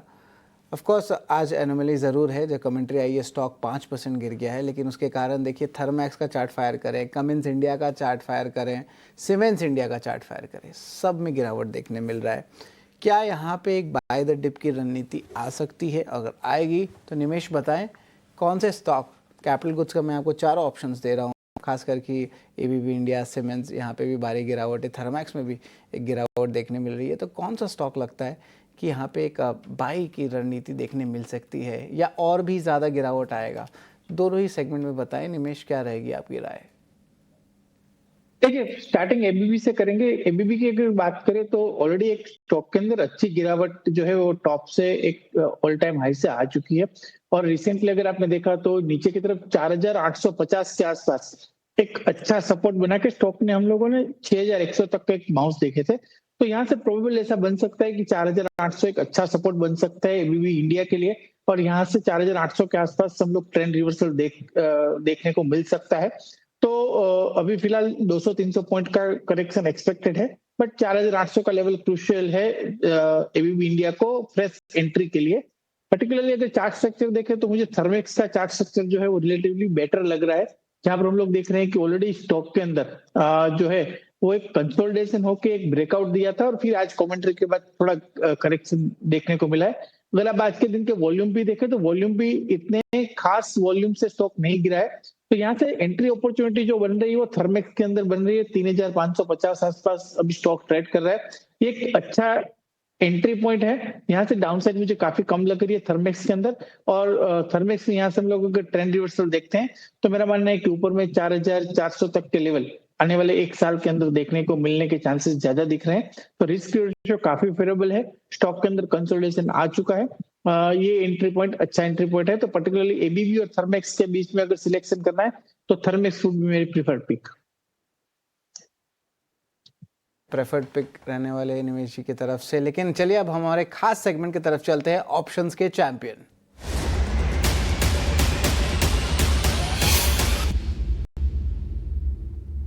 ऑप्शंस के चैंपियन में हमारे साथ जुड़ रहे हैं अजीत मिश्रा, रेलिगर ब्रोकिंग के। गुड आफ्टरनून अजीत, बताएं आपके ऑप्शंस की कौन सी पिक है? या गुड आफ्टरनून। तो देखिए यहाँ पे जिस तरीके से हम देख रहे हैं मार्केट में थोड़ा सा स्टेबिलिटी दिख रही है, और आज डे जो हम क्लोज कर रहे हैं वहाँ पे डी हाई के पास अभी ये मार्केट ट्रेड कर रही है। तो उनमें से कुछ एक ऐसे नाम जहाँ पे की स्ट्रेंथ ऑलरेडी बनी हुई थी, एक मार्जिनल डिप देखने को मिला था और रिकवरी आ रही है, वैसे एक नामों में से भारती एयरटेल, जिनमें की एक रिकॉर्ड हाई से एक मार्जिनल डिप आया था 1900 के पास पे, एक अच्छा बेस फॉर्म किया है और आज एक रिकवरी का टोन इसमें दिख रहा है। स्टॉक करीब अपने डी हाई के पास ही ट्रेड कर रहा है। एंटिसिपेशन ये है कि ये रिकवरी और स्ट्रेंथन हो सकती है। तो 1920 वाली कॉल जो करीब 39 के बाद ट्रेड कर रही है, इसको लॉन्ग करने की रिकमेंडेशन होगी विद स्टॉप लॉस ऑफ 28 और टारगेट ऑफ 58। इसमें आपका मैक्सिमम लॉस 5225 रुपए का हो सकता है, जहाँ पे कि प्रॉफिट पोटेंशियल 9025 का है।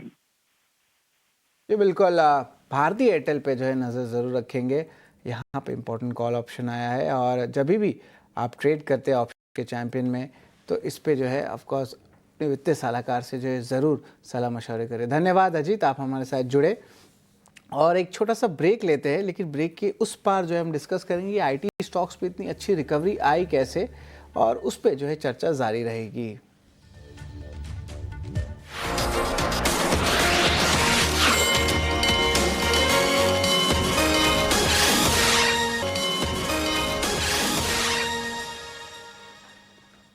ब्रेक के बाद स्वागत है आपका। आप देख रहे हैं क्लोजिंग कॉल। और क्या ज़बरदस्त रिकवरी है मार्केट में आज के सत्र में, और इस रिकवरी में सारे सेक्टर्स कंट्रीब्यूट तो कर ही रहे हैं, लेकिन सरप्राइजिंगली आईटी सेक्टर में भी बढ़िया एक्शन है। Larger IT players, mid cap IT players में भी अच्छी खासी मजबूती। बेंचमार्क्स देखेंगे तो निचले स्तरों से बढ़िया तरीके से रिकवर करते हुए, और आईटी इंडेक्स देखिए निचले स्तर जो देखे थे वहां से करीब 900 अंकों की रिकवरी। इस पर एक फंडामेंटल और टेक्निकल टेक जरूर बनता है, जो कि हम हमारे एक्सपर्ट से पूछेंगे। लेकिन 3 बज चुके हैं तो मार्केट एट 3 का रुख कर लेते हैं। आनंद हमारे साथ जुड़े हैं 3 बजे तक की मार्केट का सारा एक्शन लेकर।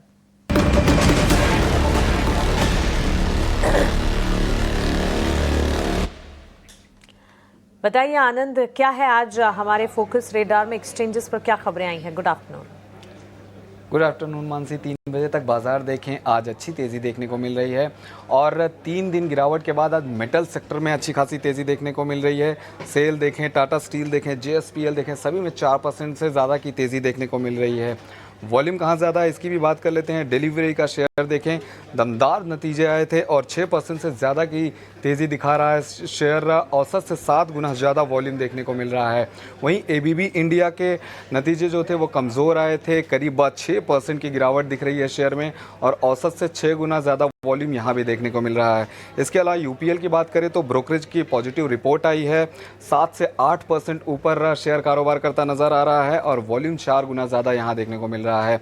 खबरों की बात करें तो एयू स्मॉल फाइनेंस बैंक पर एक खबर है, एसबीआई लाइफ के साथ कंपनी ने करार किया है और ये जो करार है इंश्योरेंस सॉल्यूशंस के लिए किया है। 2% की तेज़ी देखने को मिल रही है शेयर में। काफ़ी सारी कंपनियों के नतीजे आ रहे हैं। एबी कैपिटल की नतीजों की तरफ देखें तो मुनाफा 10% बढ़ा है। वहीं एनआईआई यानी कि नेट इंटरेस्ट इनकम 15% की बढ़ोतरी उसमें भी हुई है और एयूएम में भी 20% की बढ़ोतरी हुई है। ईयर ऑन ईयर बेसिस पे शेयर में 10% की शानदार तेज़ी देखने को मिल रही है। अंत में मैरिको की नतीजों की बात करें तो मुनाफा 9% बढ़ा है। वहीं आय में 23% की बढ़ोतरी हुई है और एबिडा में भी हल्की सी बढ़ोतरी देखने को मिली है। ईयर ऑन ईयर बेसिस पे शेयर में पॉजिटिव एक्शन आज देखने को मिल रहा है। तो 3 बजे तक ये सारे अपडेट्स थे जिनकी वजह से इन सभी शेयरों में आज एक्शन देखने को मिल रहा है। ये सारी एक्सचेंजेस पर खबरें हैं और इसके चलते एक्शन नज़र आ रहा है। लेकिन एक्शन जहां आईटी सेक्टर में है, एक राय आईटी सेक्टर पर भी हमारे एक्सपर्ट से जानते हैं। Shrikant, good afternoon to you.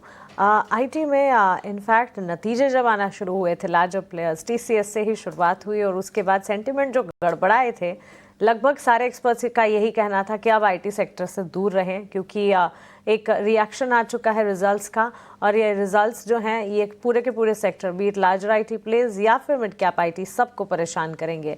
मानो आईटी सेक्टर ने इस बात को काफ़ी सीरियसली ले लिया है और आज के सत्र में तो देखिए बढ़िया तेज़ी नज़र आ रही है।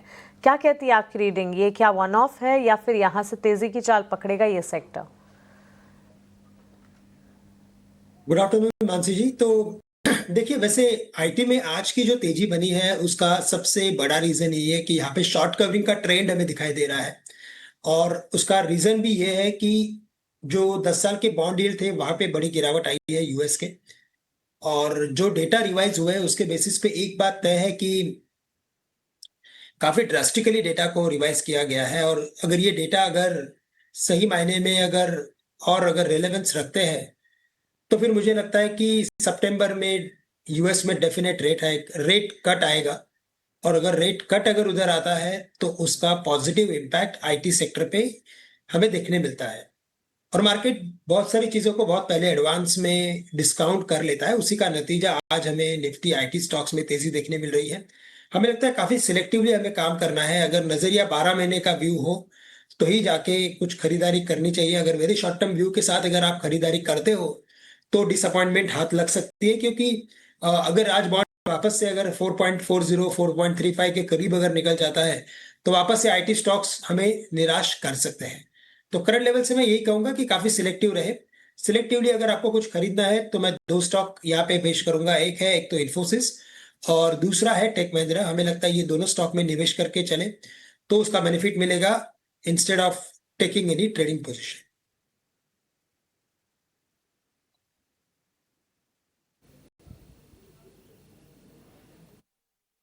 पर ये नज़रिया इस वक्त बनता हुआ और इन तमाम स्टॉक्स में, और साथ साथ हम हमारी जो लगातार रिसर्च आपके सामने रख रहे हैं वो स्टॉक्स में भी लगातार एक्शन है। हमारी डीप डाइव रिसर्च सेगमेंट में भी जो स्टॉक्स आपके सामने हम रखते हैं वहाँ पर भी मजबूती नज़र आती है। और इस वक्त भी अगर आप देखेंगे रेलवे स्टॉक्स भी है जहाँ पर मजबूती की चाल देखने को मिली है। आईटी सेक्टर तो है ही जो अच्छा खासा एक्शन दिखा रहे हैं एंड एक्सचेंज एंसलरी वाले अकाउंटर्स भी हैं जहाँ पर बढ़िया तेज़ी देखने को मिली है।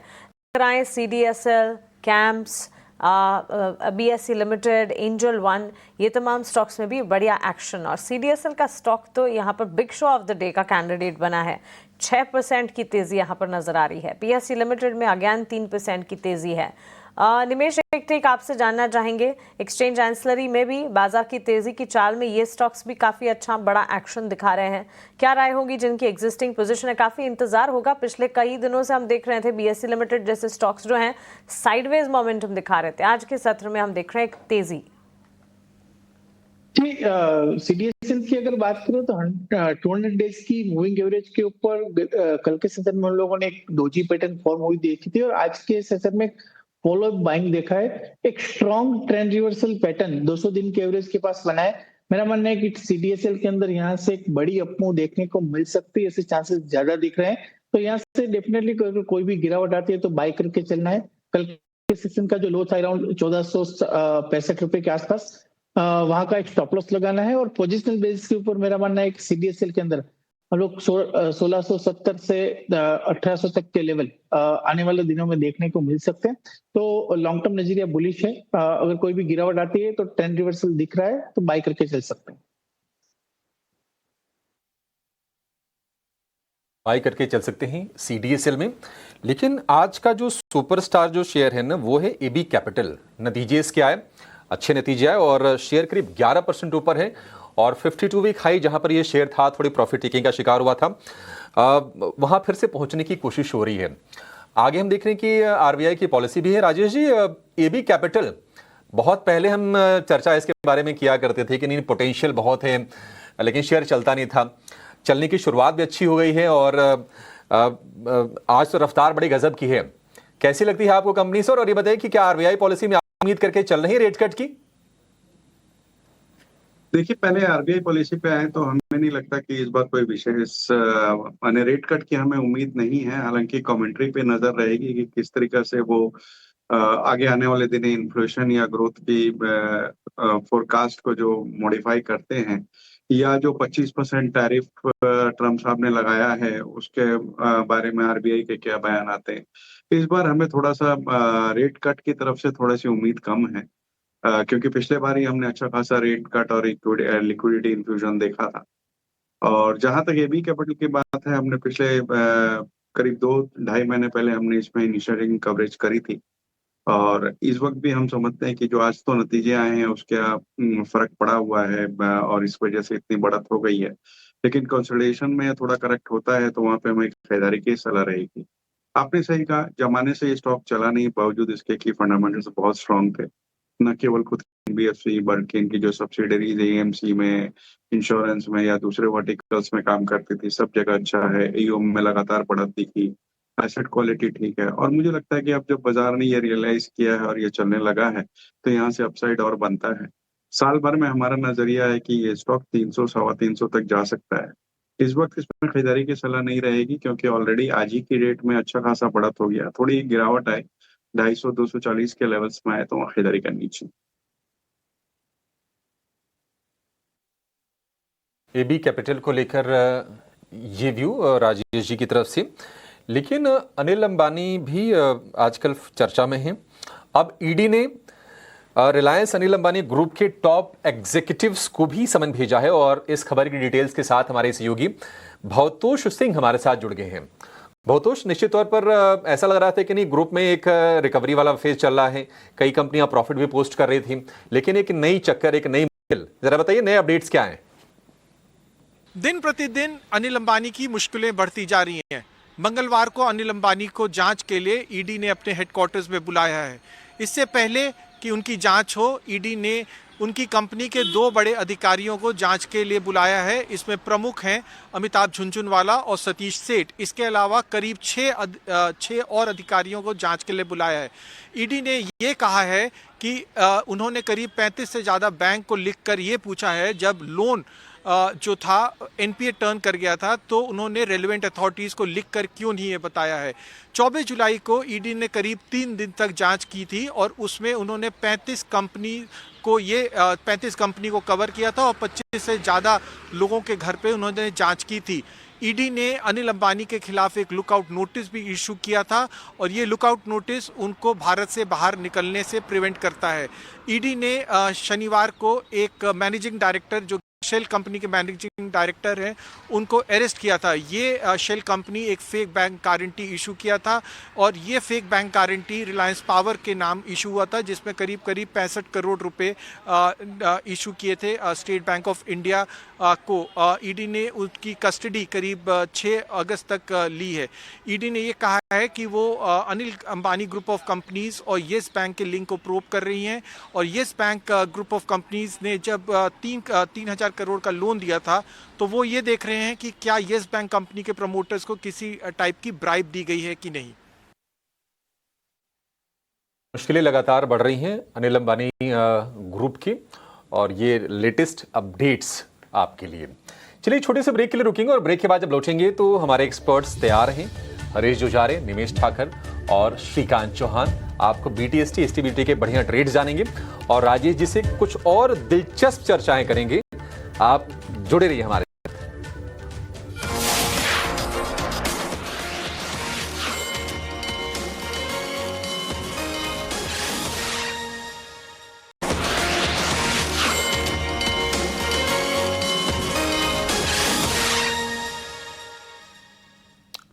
स्वागत है आपका क्लोजिंग कॉल पे और अब चलते हैं भारती एयरटेल की तरफ। यहाँ पे देखें तो Q1 अर्निंग्स जो हैं कल आने वाले हैं और कैसे रहेंगे नतीजे, क्या एक्सपेक्टेशंस है, सारी डिटेल्स हमें पुलकित बताएंगे। पुलकित बताएं। जी, तो भारती एयरटेल अपने पहली तिमाही के नतीजे पेश करने वाला है। तो अगर रेवेन्यू की बात करें INR टर्म्स में तो लगभग 2% अप रहने की उम्मीद है। वहीं एबिटा की बात की जाए तो लगभग 1.6% अप रहने की उम्मीद है। एबिटा मार्जिन स्लाइटली फ्लैट देखा जा सकता है या यूं कहें करीब 20 बेसिस पॉइंट का एक डिप देखा जा सकता है। अगर हम प्रॉफिट आफ्टर टैक्स की बात करें तो लगभग 42% हम इसमें डिप देख सकते हैं। उसका सबसे बड़ा कारण यह है कि पिछले क्वार्टर में एक एक्सेप्शनल अर्निंग हुआ था। तो अगर हम एडजस्टेड पैट की बात करें तो वो बढ़ के आ सकता है लगभग 22.5%। अगर हम एवरेज रेवेन्यू पर यूजर की बात करें तो ये लगभग 248.5 से लेकर 249 तक रहने की उम्मीद है, जो कि लगभग 1.5% अप है क्वार्टर ऑन क्वार्टर बेसिस पे। अगर हम एक्सपेक्टेशंस की बात करें तो हेल्दी ग्रोथ देखी जा सकती है रेवेन्यू के अंदर, और जो मोबाइल वायरलेस सेगमेंट है वो एक अच्छा स्टडी ग्रोथ दिखा रहा है। वहीं अगर हम एयरटेल अफ्रीका की बात करें तो एयरटेल अफ्रीका में भी एक अच्छी परफॉर्मेंस देखी जा सकती है, क्योंकि लास्ट क्वार्टर में वहां पे मोबाइल टैरिफ हाइक्स किए गए थे। जो की थिंग्स होंगी मैनेजमेंट कमेंट्री में देखने लायक, तो सबसे पहली इंपॉर्टेंट जो चीज होगी वो FY26 में किस तरह से कंपनी कैपेक्स प्लान कर रही है वो। दूसरा, किस तरह से 5G का इम्प्लीमेंटेशन किया जा रहा है पूरे ऑल इंडिया में और उसके ऊपर क्या प्रोग्रेस है। लास्ट, जो कमेंट्री है मोबाइल टैरिफ के ऊपर कि मोबाइल टैरिफ हाइक्स हो सकते हैं, नहीं हो सकते हैं, अफ्रीका में तो हो गया है, इंडिया में किस तरह के क्या प्लान्स हैं, ये कुछ एक चीजें होंगी जो मैनेजमेंट कमेंट्री में देखने लायक होंगी। और इसी के साथ रिजल्ट्स में जैसा भी होगा अपडेट हम आपको बता देंगे। भारतीय एयरटेल पे जो है नज़र हमारी ज़रूर रहेगी और आज भी स्टॉक ऊपर है 2%, खास करके उनकी स्ट्रेटेजिक अनाउंसमेंट सिंगटेल के साथ। लेकिन इसके अलावा जो है BTST STBT ट्रेड्स पे भी नज़र डालेंगे। श्रीकांत जी, आपके पास कोई ट्रेड्स है क्या आज के लिए BTST में खास करके? नहीं, बिल्कुल। तो देखिए, ऐसे मार्केट में कुछ बिल्कुल स्टॉक में रिवर्सल एक्टिविटी बनी है और उसी के बेसिस पे हम कुछ बाय कॉल भी लगा सकते हैं। करंट लेवल से मुझे लगता है कि ग्रासिम एक ऐसा स्टॉक है जिसमें मोमेंटम काफी स्ट्रांग है। करंट लेवल से इसे खरीदा जा सकता है। 2790 के करीब ट्रेड कर रहा है। 2760 का स्टॉप लॉस रखे यहाँ से। 2760 का स्टॉप लॉस 2790 में खरीदना है और हमें लगता है कि वापस ये स्टॉक एक बार 2870 2880 तक के लेवल्स दिखा सकता है। तो 2870 के टारगेट्स के लिए ग्रासिम को खरीदे और स्टॉप लॉस रखे 2760 रुपए का। 260 रुपए का स्टॉप लॉस ग्रासिम के लिए। ग्रासिम के नतीजे भी इस हफ्ते आने वाले हैं। 8 अगस्त को कंपनी अपने तिमाही नतीजे जारी करेगी। लेकिन हीरो मोटो 5% ऊपर और डे हाई पर फिलहाल ये शेयर कारोबार कर रहा है और हम देखें कि 4,500 रुपए के ऊपर निकल गया है। श्रीकांत जी, एक व्यू जरा हीरो मोटो पर आप फिर से दीजिए। क्या रेंज का ब्रेकआउट आ चुका है? हीरो मोटो हम देख रहे थे कंसोलिडेट कर रहा था, क्या यहां से नई तेजी के लिए तैयार दिख रहा शेयर आपको? नहीं अभिषेक जी, देखिए बिल्कुल इसमें काफी अच्छा टेक्निकल फॉर्मेशन बना है और ऐसे फॉर्मेशन में जब स्टॉक एक रेंज के बाहर निकलता है और वो भी रेंज जब कम से कम 1.5 से 2 महीने की हो, तो एक क्लियर सिग्नल आता है कि ये जो ब्रेकआउट है वो सस्टेनेबल है। और अगर सस्टेनेबल अगर है तो यहाँ से इसमें क्या होगा कि जो इसने बड़ा सेल ऑफ दिखाया था हमें, उस सेल ऑफ का एक प्रॉपर रिट्रेसमेंट हमें देखने मिल सकता है। और ये रिट्रेसमेंट अगर बना तो ये स्टॉक कम से कम 5,000 5,100 तक जा सकता है और बेस्ट के सिनारियो में 5,500 तक के भी लेवल्स दिखा सकता है। तो ये अभी इंडिकेशंस आ रहे हैं। लेकिन मैं काफी शॉर्ट टर्म की बात करता हूँ क्योंकि हमारे जो दर्शक है वो थोड़ा शॉर्ट टर्म व्यू जानने की कोशिश करेंगे। तो मैं यही कहूंगा कि 4,500 4,550 के करीब ब्रेकआउट के बेसिस पे इसे खरीदा जा सकता है। 4,450 का स्टॉप लॉस रखें, यानी 100 पॉइंट का स्टॉप लॉस रखना जरूरी है। 4,750 तक के टारगेट्स नजर आते हैं और अगर पोजिशनल व्यू हो तो 5,000 तक के टारगेट्स भी हम बना के चल सकते हैं। 5,000 तक टारगेट्स आप उम्मीद करके चल सकते हैं। 100 रुपए नीचे का स्टॉप लॉस लगा लीजिए हीरो मोटो में। 5.5% की तेजी। लेकिन हीरो मोटो के साथ साथ एक और शेयर जहां पर आज हम देख रहे हैं कि नतीजों का एक्शन दिख रहा है, वो है डिलीवरी का। 8% ऊपर ये शेयर है और बहुत सारे ब्रोकरेजेस ये कह रहे हैं कि ये 550 रुपए तक जाने के लिए तैयार है। हालांकि कुछ ब्रोकर्स इसको लेके ना बेरिश भी हैं और जो बेरिश हैं, जब मैं आपको नाम बता देता हूं, जेफरीज के अंडर परफॉर्म की रेटिंग है 350 के टारगेट, गोल्डमैन सैक्स न्यूट्रल का व्यू 375 के टारगेट। राजेश जी, आपसी व्यू जरा जानना चाहेंगे डिलीवरी पर। अगर हम इसके वैल्यूएशंस की बात करें, वो काफी हाई है, ये बात अच्छी है कि नहीं? ई कॉम का इंटीग्रेशन हो रहा है और धीरे धीरे ऑपरेशनल एफिशिएंसी की शुरुआत हो गई है, लेकिन क्या आपको लगता है कि अब ये 4 महीने में तो डबल हो गया है, क्या यहां से भी गुंजाइश है तेजी की? आप कैसे देख रहे हैं सर? जो आपने कहा ना कि ई कॉम की बढ़त हो रही है, इंटीग्रेशन गया है, नंबर्स इस बार अच्छे आए, लेकिन मेरे हिसाब से ऑलरेडी सब कुछ प्राइस में डिस्काउंट हो चुका है। पिछले कुछ दिनों में ही अगर आप देखेंगे तो अच्छी खासी बढ़त हो गई है, पिछले 2 दिन में ही अच्छा बढ़ा है।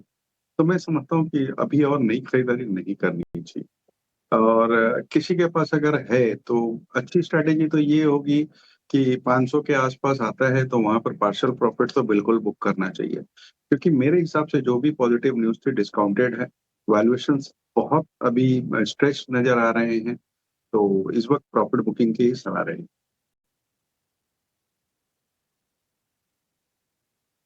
की सलाह है इस लेवल पर आप मतलब चेज मत कीजिए। 460 का भाव है, 7% ऊपर ये शेयर कारोबार कर रहा है। लेकिन कल बाजार की नजर एक और बड़ी कंपनी पर रहेगी। पहले निफ्टी का पार्ट भी थी ब्रिटानिया, हालांकि उसकी जगह दूसरे शेयर शामिल हो गए इंडेक्स में, लेकिन कंजम्पशन की एक अहम ये कंपनी है। इसके नंबर्स कैसे आएंगे, क्या अनुमान है? शरद से समय लेते हैं। शरद बताइए, ब्रिटानिया से क्या उम्मीदें हैं? ऑफ लेट हम देख रहे हैं कि जो वॉल्यूम ग्रोथ के जो फिगर्स आ रहे हैं एफएमसीजी में ना, वो अच्छे आ रहे हैं। बिल्कुल अभिषेक, आपने सही कहा, वॉल्यूम ग्रोथ की एक अच्छी सरप्राइज देखने मिल रही है। हमने ऑफकोर्स मैरिको डाबर में भी देखा, लेकिन यहाँ पे अगर आंकड़ों की बात करें तो रेवेन्यू लगभग 9% का ग्रोथ का अनुमान है। वही एबिडा की बात करें तो यहाँ पे 8% की ग्रोथ दिखने वाली है। मार्जिन्स लार्जली फ्लैटिश रहने वाले, लेकिन देखिए वॉल्यूम ग्रोथ जो है सिर्फ 3 से 4% की एक्सपेक्टेशंस है, तो बहुत ज़्यादा हाई चांसेस है कि वॉल्यूम में जो एक अच्छा बीट देखने मिल सकता है स्टॉक में। प्राइसिंग ग्रोथ लगभग 6% रहेगी और अर्निंग्स में देखिए पाम ऑयल की जो ड्यूटी कट हुई है उसके कारण भी जो है रॉ मटेरियल प्राइसेस में जो है गिरावट देखने मिलेगा। अगर फैक्टर्स की बात करें तो जिस पे नज़र रहेगी वो रहेगा डिमांड आउटलुक क्या है, रॉ मटेरियल प्राइसिंग कैसे रहेगी, प्राइसिंग एक्शन, एड एक्सपेंसेस, और जो कमेंट्री है अर्बन को अलग से देखिएगा, रूरल को अलग से देखिएगा। क्या रिकवरी आ रहा है अहेड ऑफ फेस्टिव सीजन, क्या ओवरऑल जो है प्राइमरी डीलर्स की जो है मूवमेंट आ रही है खपत की, इस पे भी नज़र रहने वाली है। बट नेट एक्सपेक्टेशन है कि अनुमान इनलाइन रहेगा नतीजा या थोड़े बेटर सेट ऑफ नंबर्स देखने मिल सकते हैं। लेकिन आज ऑफकोर्स एक दिन पहले अर्निंग्स के स्टॉक में उतना रिएक्शन नहीं दे रहा है, लेकिन आज भी एफएमसीजी खेमे पे जो है मोस्ट ऑफ द स्टॉक्स में एक अच्छी मोमेंटम आई है। जैसे मैरिको ने अपने वॉल्यूम ग्रोथ और गाइडेंस बताए तो उसके बाद जो है एक अच्छी तेज़ी ज़रूर आ रही है। तो ब्रिटानिया अभी जो है ऑफकोर्स पॉज लिया हुआ है अहेड ऑफ इट्स अर्निंग्स।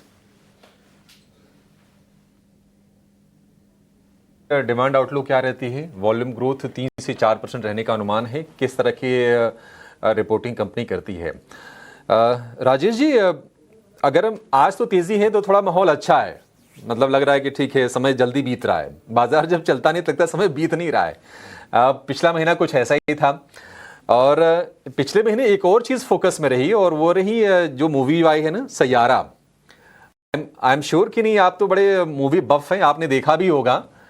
तो बाजार ज्यादा रुला रहा था या फिर सैयारा ज्यादा रोने लायक है? देखी हुई आपने मूवी सर? ये अभिषेक जी, देखी तो थी मैंने, और सही में अपनी पर्सनल राय दूं तो मुझे ऐसा कुछ रोने धोने वाला उसमें लगा नहीं।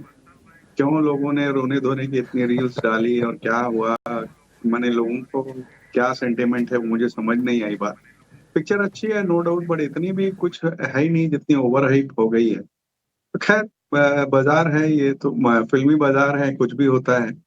बाजार ही ज्यादा रुलाया था लोगों को। रेदर मैं तो ये कहूंगा कि जिस तरीके की गिरावट, खास करके अगर वैसे देखेंगे तो पिछले 5 हफ्ते से लगातार बाजार गिर रहा है। क्यूमुलेटिव हिसाब से देखेंगे तो इंडेक्स में 4-4.25% की गिरावट आई है, लेकिन मेन पेन जो आया वो बॉर्डर मार्केट से आया, जहां रिटेल निवेशक थे वहां दिक्कतें थी। तो मेरे हिसाब से तो बाजार ने ज्यादा रुलाया रेदर देन सैयारा। बाजार ने थोड़ा ज्यादा रुलाया है। श्रीकांत जी, आपने देखी क्या मूवी है? आप देखिए, राजेश जी के पैसे तो मुझे लगता है वेस्ट हो गए। नहीं, मैं भी देख लेता हूँ मूवीज वैसे। और जैसे राजेश जी ने कहा, बिल्कुल मेरा भी यही ओपिनियन है कि ठीक था। यानी ऐसा कुछ एकदम से जितने रील्स बने थे, जितने ट्वीट्स आए थे, वो तो इनफैक्ट बाद में मैंने काफी पहले देख ली थी मूवी। और ओवरऑल मुझे लगता है कि देखिए, बाजार जो है ना, यही सबसे ज्यादा रुलाता है और यही सबसे ज्यादा हंसाता भी है। तो ये सब चीजें होती रहती है। थोड़ा माइंड फ्रेश करने के लिए मूवीज देखनी चाहिए, लेकिन जो रियल मजा मार्केट में है, ऑनेस्टली बोलता हूँ मैं, वो और किसी में भी नहीं है।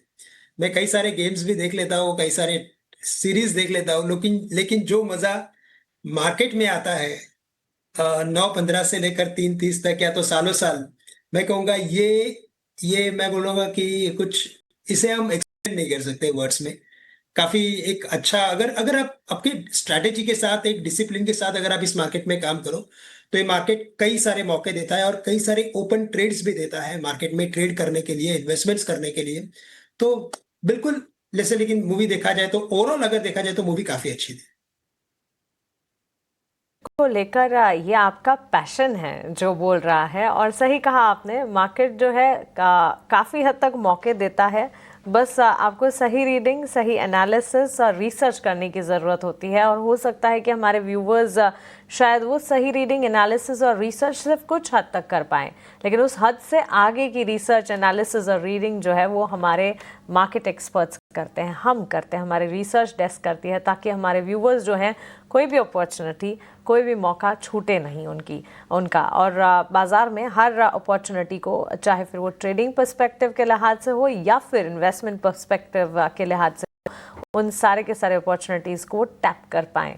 इन्वेस्टमेंट को काफ़ी महत्व हम देते ही हैं, और इसी के चलते निवेश को ज़्यादा महत्व देते हुए हमारी ईटी नाउ स्वदेश की पहल भी है, जहां 4 अगस्त के दिन को हमने निवेश के महत्व को समझाते हुए आपको लगातार लगभग हर रोज़ हम बता रहे हैं कि आपको SIPs करते रहना चाहिए, म्यूचुअल फंड्स करते रहना चाहिए, अपनी हार्ड अर्नड इनकम जो है उसे कहीं ना कहीं किसी ना किसी असेट क्लास में पार्क करना चाहिए, और ये डिसिप्लिन जो है इसे फॉलो भी करते रहना चाहिए। तो इस तरह की पहल और इस तरह की हर बारी की ईटी नाउ स्वदेश आपके लिए हमेशा से लेकर आता है। लेकिन चलिए अब बाजार क्लोजिंग की तरफ बढ़ता हुआ, महज 1-1.25 मिनट बचे हैं, 1.5 मिनट बचा है, और इस वक्त आज का मार्केट जो है इंटरेस्टिंग रहा, बेहद इंटरेस्टिंग मार्केट था। आज सुबह ही उम्मीद लग रही थी, जब गिफ्ट निफ्टी की तरफ से इम्प्लाइड ओपन लेवल्स 50-60 अंकों की मजबूती दिखा रहे थे, कि शायद भारतीय बाजार जो है अच्छी खासी तेजी दिखाएं। शायद जो 24,600 के नीचे क्लोजिंग हमने दिखाई थी कमजोरी वाली फ्राइडे की, वहां से उभरते हुए बाजार नजर आए, और आज ऐसी तस्वीर दिखी भी। इस वक्त जहां हम क्लोज कर रहे हैं, हर बेंचमार्क में, हर ब्रॉडर मार्केट में, हर सेक्टर में अच्छी खासी तेजी है। एडवांस डिक्लाइन के रेशियोज जो हैं वो एडवांसेस के पलड़ा भारी यहाँ पर एडवांसेस के हक में है, यानी कि बाजार में तेजी जो है वो एब्सोल्युटली रिफ्लेक्ट होती हुई नजर आ रही है। और फेयर इंडिकेटर इंडिया विक्स की तस्वीर जो है, वहाँ से भी जो स्पाइक अप्स थे वो स्पाइक अप्स छटते हुए नजर आए हैं, यानी कि वहाँ से भी कंसर्न्स जो हैं वो खत्म होती हुई। लार्जर प्लेयर्स में रिलायंस का स्टॉक है जिसने बाजार को लगातार संभाला है। आज के सत्र में रिलायंस की बात तो करेंगे, उसकी तारीफ तो हम कर ही रहे हैं, लेकिन उसके साथ साथ IT सेक्टर की तारीफ भी करनी चाहिए, क्योंकि काफ़ी दिनों के साइडवेज मोमेंटम के बाद IT सेक्टर ने कमबैक किया। आज लार्जर IT प्लेयर्स हो, चाहे छोटी मझौली IT कंपनियां हो, निफ्टी IT इंडेक्स आपके स्क्रीन पर आप देख रहे हैं करीब 600 अंकों की मजबूती पर क्लोज होता हुआ। TCS में देखिए बढ़िया मजबूती, LTI माइंडट्री में देखिए अच्छी खासी तेजी, कोफोर्ज, पर्सिस्टेंट, ये सारे हमारे एक्सपर्ट्स के भी रेडार पर और अच्छी खासी मजबूती के बीच दिन भर ट्रेंड करते हुए भी नजर आए। इसके अलावा भारतीय Airtel, LNT, Mahindra and Mahindra जैसे स्टॉक्स रहे जो कि काफ़ी बढ़िया एक्शन दिखा रहे थे। हाँ, HDFC बैंक, ICICI बैंक जैसे बैंकिंग काउंटर्स थे जहां से बिकवाली थी। लेकिन चलिए बाजार की क्लोजिंग इस वक्त आप अपने स्क्रीन पर देख रहे हैं, 24,700 के पार हमने क्लोजिंग दिखाई है। ये वही निफ्टी है जो 24,600 के नीचे फ्राइडे क्लोज हुआ था, और आज के सत्र में 24,700 के पार मजबूती के साथ ट्रेंड दिखाते हुए बाजार की इस तेजी के पीछे की जो वजह है वो सारी वजह भी लगातार हम आप तक पहुंचा रहे हैं। अर्निंग सीजन का फर्स्ट हाफ उससे बेटर है सेकंड हाफ, और सेकंड हाफ में जो अर्निंग्स आ रही है वो अच्छी आ रही है। लिस्ट भी लंबी हो चुकी है, लगभग 100 कंपनियों के अर्निंग्स को हम एनालाइज करते हैं हर रोज और उनमें से इंपॉर्टेंट अर्निंग्स आपके लिए लेकर आते हैं। लेकिन चलिए 24,700 के पार इस वक्त निफ्टी की क्लोजिंग है, बैंक निफ्टी की क्लोजिंग, ब्रॉडर मार्केट्स की क्लोजिंग। बैंक निफ्टी भी भले ही थोड़ा बहुत ही सही लेकिन हरे निशान में क्लोज होने में कामयाब जरूर हुआ। मिड कैप में तो 800 अंकों की बढ़त के साथ क्लोजिंग है और स्मॉल कैप का खेमा भी अच्छी तेजी पर ही क्लोज होता हुआ और सेंसेक्स में 425 अंकों की बढ़त पर कामकाज। तो अच्छा दिन, नई शुरुआत थी नए हफ्ते की और अच्छी शुरुआत मानी जाएगी। उम्मीद यही करके चलते हैं कि आज ये सोमवार की जो शुरुआत है ये इसी तरह बढ़ती हुई पूरे हफ्ते चली जाए। लेकिन चलिए इसी के साथ हमारे एक्सपर्ट्स का बहुत शुक्रिया राजेश जी, श्रीकांत जी हमारे साथ जुड़ने के लिए, सवालों के जवाब देने के लिए, अपनी एक्सपर्ट राय हमारे साथ शेयर करने के लिए।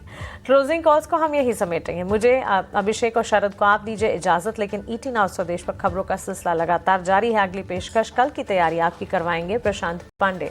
बने रहे ET नाउ स्वदेश के साथ। नमस्कार।